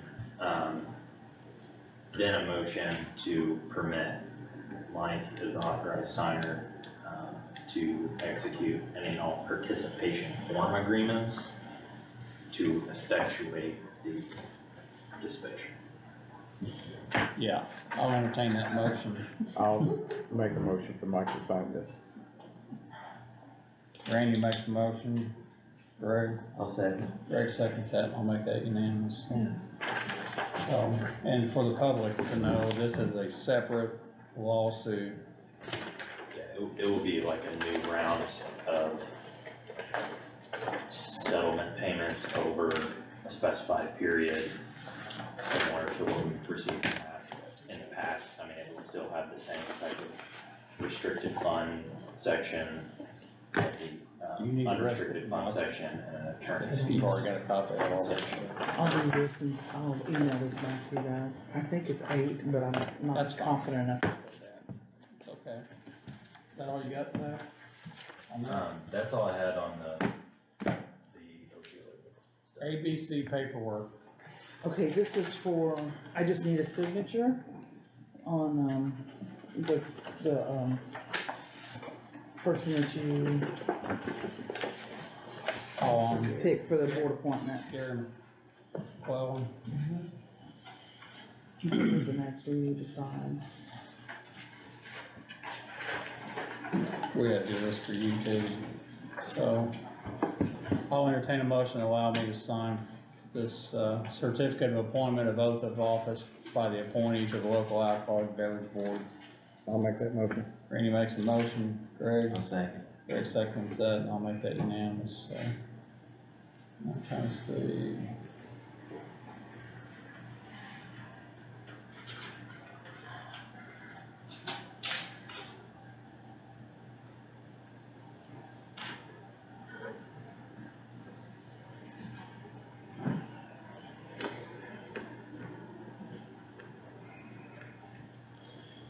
Alright. Actually, it's got.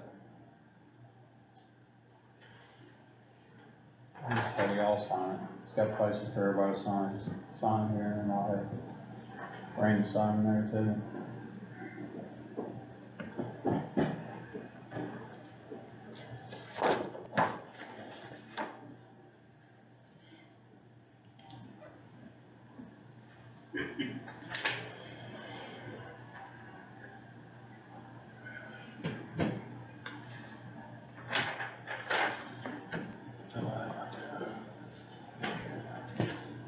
while we're doing that, I guess you've got the State Board of Accounts meeting, you're saying next Thursday? Thursday, and if you don't care, I'll just send an email back. Yeah. Letting know when, talk to, what time they're gonna make it.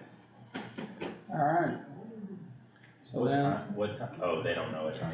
No, they'll be here, he comes in at 6:30 and he's here till 3, so it'll be somewhere between those hours on Thursday that he would like to, and they said if they could just have, anybody is welcome to come, but they would like to have the president of the commissioners and the president of the council present, if they could.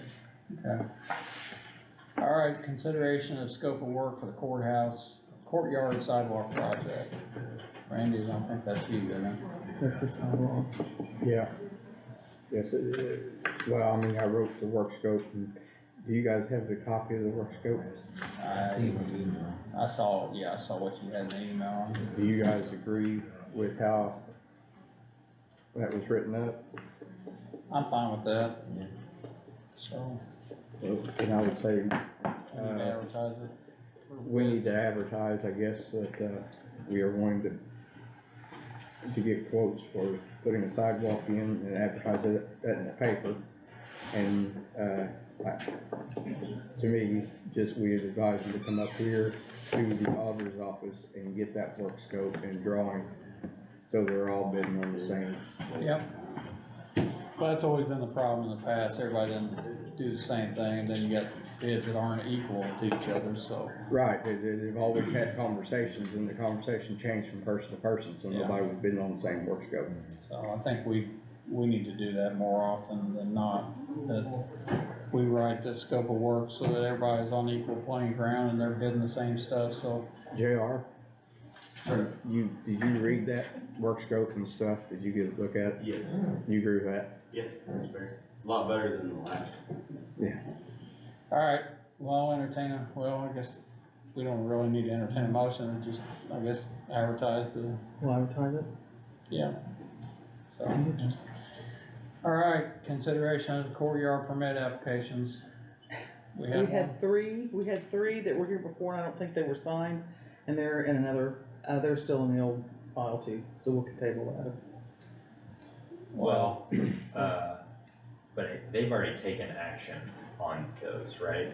I believe so, I think they just need to be signed. So I think we just need a signature. I mean, Okay. as long as it's just a signature and they've already been approved, I would say you don't need to bring them back to open Okay. meeting. We can just, They were approved, they just haven't been signed. just so. have somebody sign them. Consideration of the minutes for, I don't have 3-1, but I do have 3-9. that's fine, 3/1 of 2023, has everybody had, I mean, 3-9. what, 3/1 of 23, I don't have 3-1-23 finished, okay. but I do have. So you have 3-9. 3/9, so let's just make that, we'll adjust that, the consideration of the minutes for 3/9 of 23, I mean.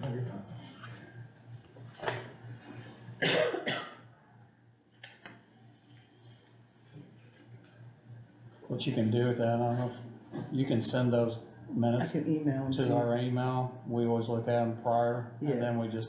we'll just load to them, you don't have to bring them like this, Okay, so. Give you yours. yes, I just don't have them finished. the minutes, Well, we still do. we still would need to approve them in a meeting, because, It's just like the claims, it's just like the claims, you see them in advance so that you have any questions. well, and, you know, minutes are in many respects, like, I wouldn't say more important, but like the board acts through its minutes. So what the minutes say is what happened. So, I would say, So the 3-1 means, so you need minutes you'll submit next. yes, So I'll entertain a motion to accept the minutes for 3/9/23. I'll make that motion. Randy makes a motion to accept the minutes, Greg. I'll second. Greg seconds, I'll make that unanimous, so. Consideration of the special joint, oh, that's what we just. That was it, and I've That got was it. special, claims. And then we have special consideration and special claims, so. Oh, here it is. Oh, and we'll need to amend. Yeah. Okay. I forgot Amanda Hurt sent, she had an MOU for her, part-time position. The diagram, did you get this stuff there? She sent me this just before the meeting, I don't know if you wanna try to do it now or try to do it. We'll at do the it next time. Okay, I got that just a little while before.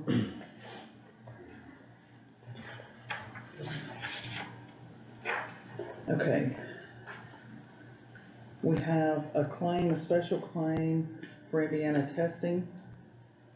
Is that for drug testing, Yeah, It was an invoice that got for new employees? lost or- in the shuffle. One particular invoice they called about today. It's past due, it needs to be.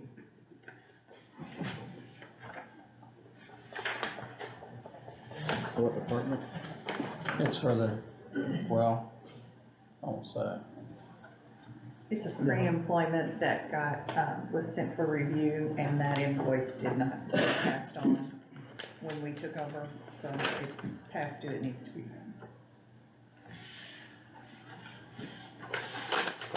We owe it, so. and I think what was on that one is because it was a review, It was a somehow, review, and so somehow we didn't get the invoice. it didn't come through It's like the normal late. ones did. We've so. never had a call from ITI for an invoice. We don't wanna have another call for it being late. Well, it looks like one of them was, two of them were randoms and one of them was a, But it's only, I think it's only for one, I don't know why all those are on there, it's only for one, it's like $38. well, the one on the back page is 114. That's already set to be paid on Okay, Friday. so that, we're only talking about the $30 one. Yes, Okay. correct. Yeah.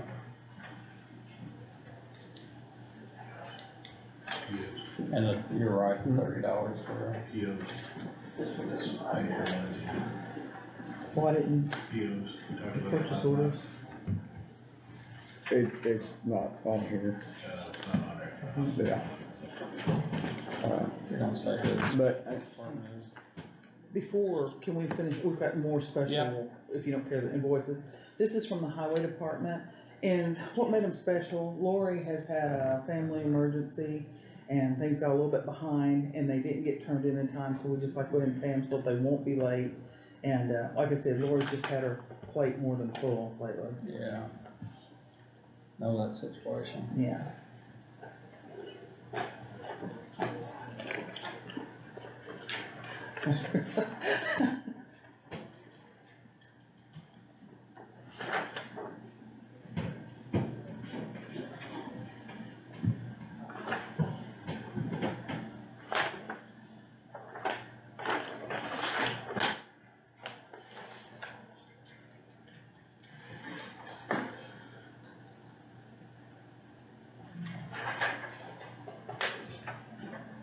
I'll talk to you about that.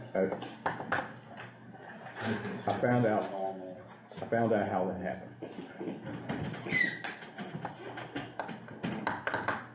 Is that the last one? No, we've got this one, and, it was mailed to me, it's from Texas, it's a, it's kinda like a river link, it's Texas tag.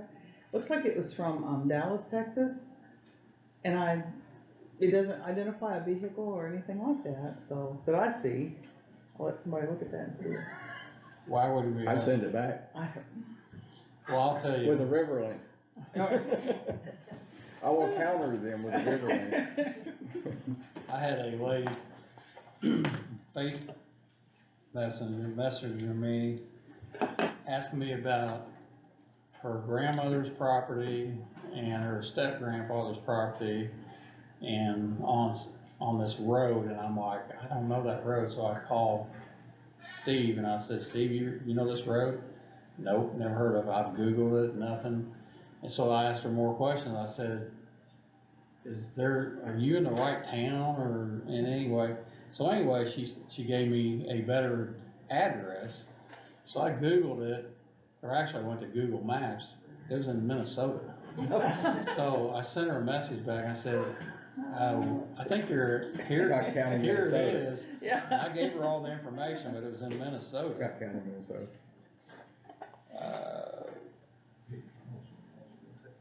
We have anybody fly to apply into Dallas? Cause this is a airport parking, looks like. It says Airport Plaza. You would have had to approve out of state travel. Yeah. Yeah, it We always. did not. Depends on who you are. Yeah. I'm gonna say I'd call them back and say we don't. Okay. I mean, you wanna see that one? We're not approving that one. And then one more, this is the annual certificate, and it's with Old National, Wealth Management. It's our bond, for the jail. And from what Mandy told me, this is something that just kinda has to be signed every year to say, yes, we are gonna pay it, yes, we are doing the things we need to do. What happens if we don't? Well, I don't know if they repossess the jail. They can have it. Does this need to go before you guys? Huh? Does this need to go before you guys? I don't think that one has, Is this something you guys have a line It's item not a for? month, that it's could- Yeah, The original bonding issuance does go before the council, but I don't think there's an Once amount it's with done, that, they I don't think have- it's kind of a, you're just renewing something You're that right. happens every year. There's no monetary value to that, so. So I'm gonna entertain a motion to pay these claims from the highway department, and I don't even know what department this is going to. I don't know who this new employee is. I'm not gonna say her name, but it was for a drug test for $30, and the highway department is for their usual, items here, and it's in the amount of $17,547.31, so I'll Are we entertain a gonna motion. take those up to, What? can we do a motion on both? Yes. Okay, Yeah. I'll make a motion to pay. Randy makes a motion to pay these claims from the highway department and this one drug test, for a new hire. Greg? I'll second. Greg seconds that, and I'll make that unanimous, so I think.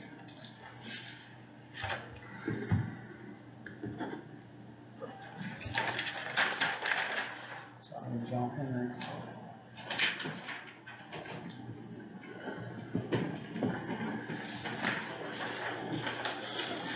Alright, I'll entertain a motion to sign this 2023 annual certificate. It, reference is made to the trust indenture for Old National Wealth Management as trustee, and it is for the bond for the jail to, I guess, give them. It says, we are sending this letter to comply with the trust indenture for the bonds listed above. The indenture requires a certificate to be filled with the trustees' annual stating that all insured premiums for required insurances stated in the indenture have been paid in the corporation bond. I guess that they're just verifying that we have insurance on their property until we own it, so.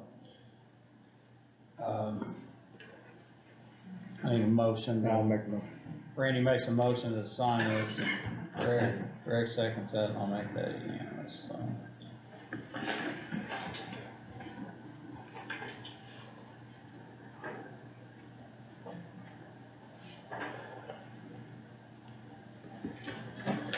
Sign your John Henry.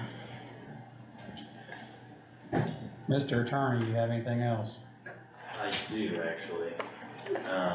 So I guess I need to amend the agenda to allow nothing it. that I am asking for like action on, and actually we'll start here. So I know that we've had some questions come back and forth about the cell phone stipend situation. What I've drafted is just kind of a proposed ordinance, and I think after looking at it, we would just be amending the Scott County Employee Handbook and establishing a cell phone stipend policy. Again, this is a work in progress, so I'm not actually asking for like approval tonight or anything, and because it's an amendment to the employee handbook, it would be a situation where it would start with the commissioners and then go to council for approval, just because the handbook is approved by both bodies. It has sections on there for council's approval when and if we get to that place, and I already have one change, which I think was just a mistake on my part, that the amount for the cell phone stipend would be $50 per month per position. So they're just like specific requirements in there for what each department head would need to basically seek approval But for. what we're talking about is that it'd be up to the individual department head to determine in their budget if they wanted a phone stipend for anybody in their office. Correct. And at that point, they would come to the commissioners and ask for They would prepare approval, a written and then they would go to request. the council and say, They would prepare a written request and justification submission for each individual position, not employee, but position, that would then, council would be able to appropriate money to a position, not an employee. So we'd be looking like in the future, if, you know, the deputy director needed that and they left for whatever reason, the cell phone stipend would stay there. okay, So again, just a work in progress, but, I think if we get enough feedback from council, we might be able to take action on it at our next meeting, and then they could act on it at their next meeting. Like I said, it passed at a single meeting for us, and then at that point, we would just await kind of written submissions from department heads about well, I think that's who what they we were, think needs. Would it be something that we could have in place for the upcoming year then? For Like, make it effective and. effective 1/1/24?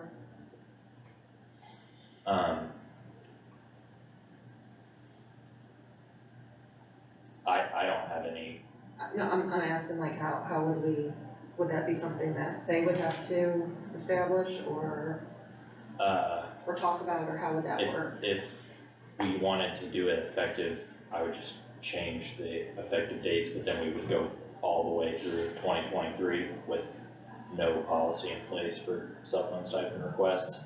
I would agree that in 2023, if we did make it effective this year, those department heads would still have to come to you guys for basically what, you know, I would think would be like an additional appropriation request, basically, or transfer, some type of transfer request to act to that line item. I don't know if they have that currently in their budgets, They have the lines, but they were zeroed out. but they're zeroed out, so I don't know if there's money that can be transferred in, and if there's not, then they would need to come for additional appropriations for 2023, but that's kind of where we're at. so so the departments that did it in the past, they all had budgeted their stipends in their budget? They have a line item that's dedicated to that, but there's no budgeted amount for it, Yeah, I so get that. money has never been appropriated. So they asked for it, but, And the council zeroed everything out. So I would ask, since that's where we are now, that's what was budgeted, or lack thereof, that we start,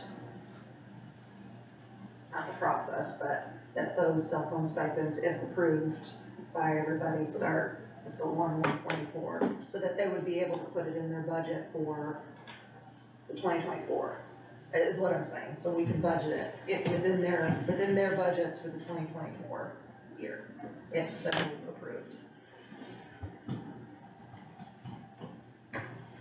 okay. All right, well, that's, I thought, so.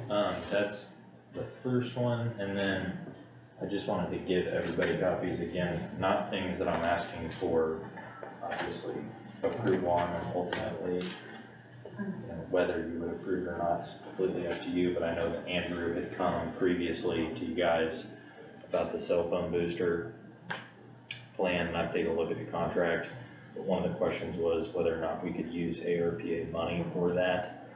So this is just a resolution that would approve ARPA money for that, at the amount specified. I did talk with Andrew today, and I'm just requesting that he provide a little bit of additional documentation to me on, some things before you guys approve it, but it'll be ready for your first meeting next month, but I just wanted to. So this is for our It's just kind of a holding piece at this point. okay. And then, actually, I think I put all of these in here, but again, depending on what happens and what your all's decisions are, I just did want you to know that I had prepared and these amounts, and obviously I would think the date would change a little bit, but a similar resolution if you decided to use funds for the mowing equipment. And I think maybe that might depend, Greg, if you talk to somebody where there's like funds available, I mean, maybe we wouldn't have to do it, but just the idea that it's there, if you guys wanna act on it at the next meeting. Okay. Well, I think we need to do something, because by the time we get a mower in place, it'll be mowing season, so. Okay, I think that's all I have. that's all you got. Anything else from anybody? Jennifer, you got anything? No, Wanna yell about something? no, but I wanna thank you, cause this meeting's only 2 hours and 21 This minutes is the long, Randy. and that's a record, buddy. I can't believe you said that until after it was over. This is a Randy meeting, what are you talking about? Mike, I got a quick question, so. What you got? Last night I was at the council meeting and, they were discussing, I guess the $16,000 some that the commissioners ended up paying that was used for the judge, some kind of project or whatever he had. You guys approved, I suppose, the 2,000, then it went to 14,000 and up to 16,000. Okay, well, the council never did approve for the money to be spent. And yet, the money was spent, and then you guys ended up paying for it. How did this happen? I mean, does this happen all the time, or what can you do to prevent? I mean, Well, to be $16,000, if he needs a mower, that would help Kevin out a little bit. yeah, I get that, and I'm gonna say that the $2,000 that was spent originally for the front of this building to be modified for security reasons was approved by this the Board of Commissioners, when Bob Tobias and John Wisendale and myself were the commissioners. When it came back the second time after COVID and everything else, and finally came back to us, there was a lot of discussion about other options, about, you know, upstairs, how can we move it around to get the third court, how we can move people around. And the thought came out of having more than one option of what can we do? Can we remodel the John Jones building? Can we remodel upstairs and the John Jones building? Can we remodel upstairs and build an annex? You know, and I'm going to take some of that fault of not holding someone to account of how much that service was going to cost.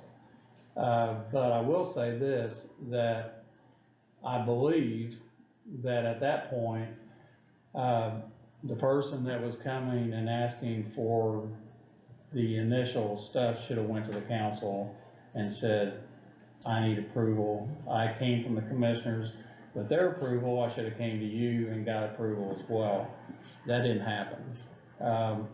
That shouldn't have happened, because everybody that comes in here, even though we approve something, doesn't mean it's done, a done deal, because they can go to council and council can deny it. So, my point with that is that at the time that the people came in front of us and asked us for approval to do something, I believe they should have went to the council as well and asked for approval for the money. But on the flip of it, I will take responsibility on my end of not knowing what that monumental value was gonna be. Cause I was shocked as, you know what, of having a $2,000 bill to have somebody show us what it cost out front to a $14,000 or a $16,000 bill later of about 3 options. And I didn't know those options were gonna be that expensive. So that's, the expense part, I'll take some blame for that. The approval of how it should have been approved through, you know, the governing body, I won't take that it's my fault that happened. I think someone else should have made that trip to the council or sent a note to the council saying, you know, here's what the commissioners approved, I need your blessing. So, but on my end, that's what I know of it. Couldn't you guys come up with some kind of paper trail once you approve something? Sign it, and then they would have to sign off on it before the work could be done? Well, everything that has a money figure to it has to go to the council, everything. So. Should, but this didn't, so it must be I some get kind of that, I mean, problem. but and quite honestly, I'm gonna say it again, I didn't know that didn't happen. You know, most people that come in here, whether it's Kevin or, Josh or Andrew or whatever, they come in here and they get approval, they know they have to go to them and get approval from them as well. I mean, so I can't talk for somebody that's not here. So. Maybe I next think time these people come and ask, maybe, I don't know if you can say, hey, you know, we'll have to sign this or something. Well, I don't know. I'm sure I'm gonna get in trouble somehow or another for saying this, somebody's gonna comment about me opening my mouth. Randy, can I just stop it real quick? I think as a whole, 99% of the time that exactly the way it was supposed to happen happens. Sure. We are all human, things slip by, this happened to be a $16,000 thing, but it's rectified, and so it's paid, and it's over, and I think that between the two boards, we're gonna do our due diligence to make sure that the steps are taken. And so I think dwelling on that at that point is, you know, No, like I said, I'm just trying to 90 have something to prevent it. and there is, If they- this so just, don't it was a happen. mistake, it was a mistake, I believe. So. I believe that it was, I think it was a matter of going back through it.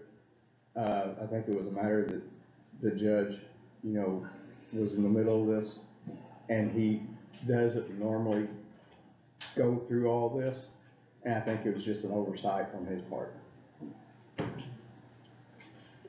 Again, I mean, the amount, I'll bring back to this board and me personally that, and I went back and thought about that night that they were sitting here. We never asked, what's your rates, what's your fees, what's your whatever, and that was our mistake or my mistake that I didn't ask, what are you gonna charge us for your services? And whether they could have said X, Y, Z, or we could have said not to exceed X, Y, Z. And that's a fault of, I'll say me. I mean, so that, you know, but as far as the procedure, just like grant money, just, you know, just because you come in here and say, I'm gonna apply for a grant, we approve that, you still have to come in here and get approval to write any grant in this county. Because no matter what happens, this board of commissioners and the council is responsible for that money that you're getting and gonna spend however you're gonna spend it. But, if everybody's watching on this, department heads or whatever, if you're applying for a grant, you better bring your happy butt in here first. Because if it don't go through here, it's not a legal binding grant in my opinion, because you can't do that on your own. And because the end result is we're responsible for, you know, whatever happens. So, because nobody else generates money in this county besides, well, nobody generates money, but they're the ones that pay the bills, we're the one that approves it. So, and we got stuck with some grants a couple of years ago that those things need to be watched. You can't spend money until the money's in the bank. And I mean, that is every grant. So, but anyway, that's the answer to that question. But yes, it's been paid. Yes, I thought it was, I was not thinking what the money was gonna be, but, I knew what their original $2,000 was gonna be for roughly the same thing, but I know they did additional work, so that, we should have put a number on it, we didn't, and then, like I said, the council should have known about it before it went any farther, so. I guess like Randy said, if he maybe was unaware of the procedure, well, maybe somebody will let him know then if he needs any more work done. I I, don't know, things do happen, but. I get that, but still gonna beat that time. Man, you're fine. I'm All right, sorry. anybody got anything else? Randy, you got anything you wanna add? Yes, I do, I'm sorry.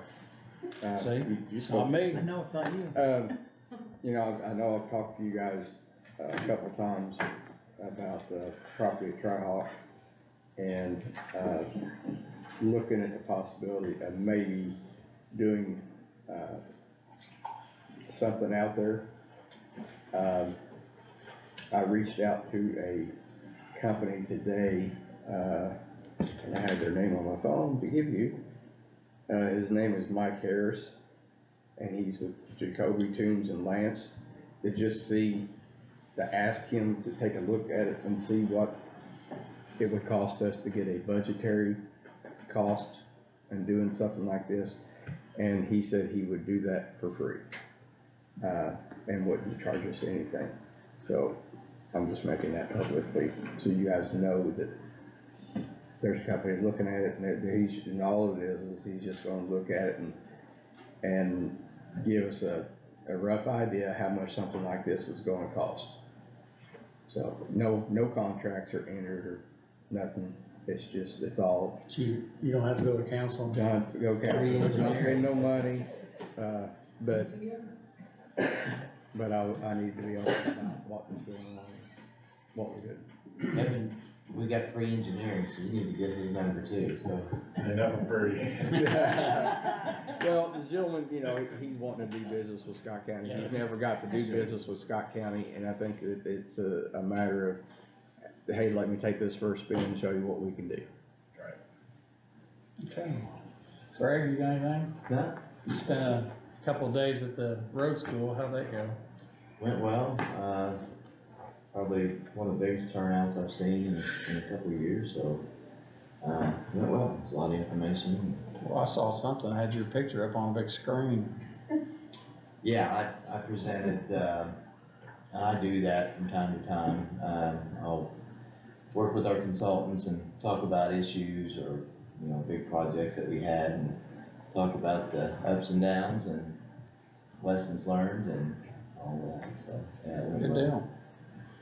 deal. All right, well, nobody else has got anything, I can't talk for 20 more minutes, so. So, I'll entertain a motion to adjourn the meeting. I'll make that motion. Randy makes a motion to adjourn, Greg, I'll second. I'll make that unanimous, so. Kill the bird.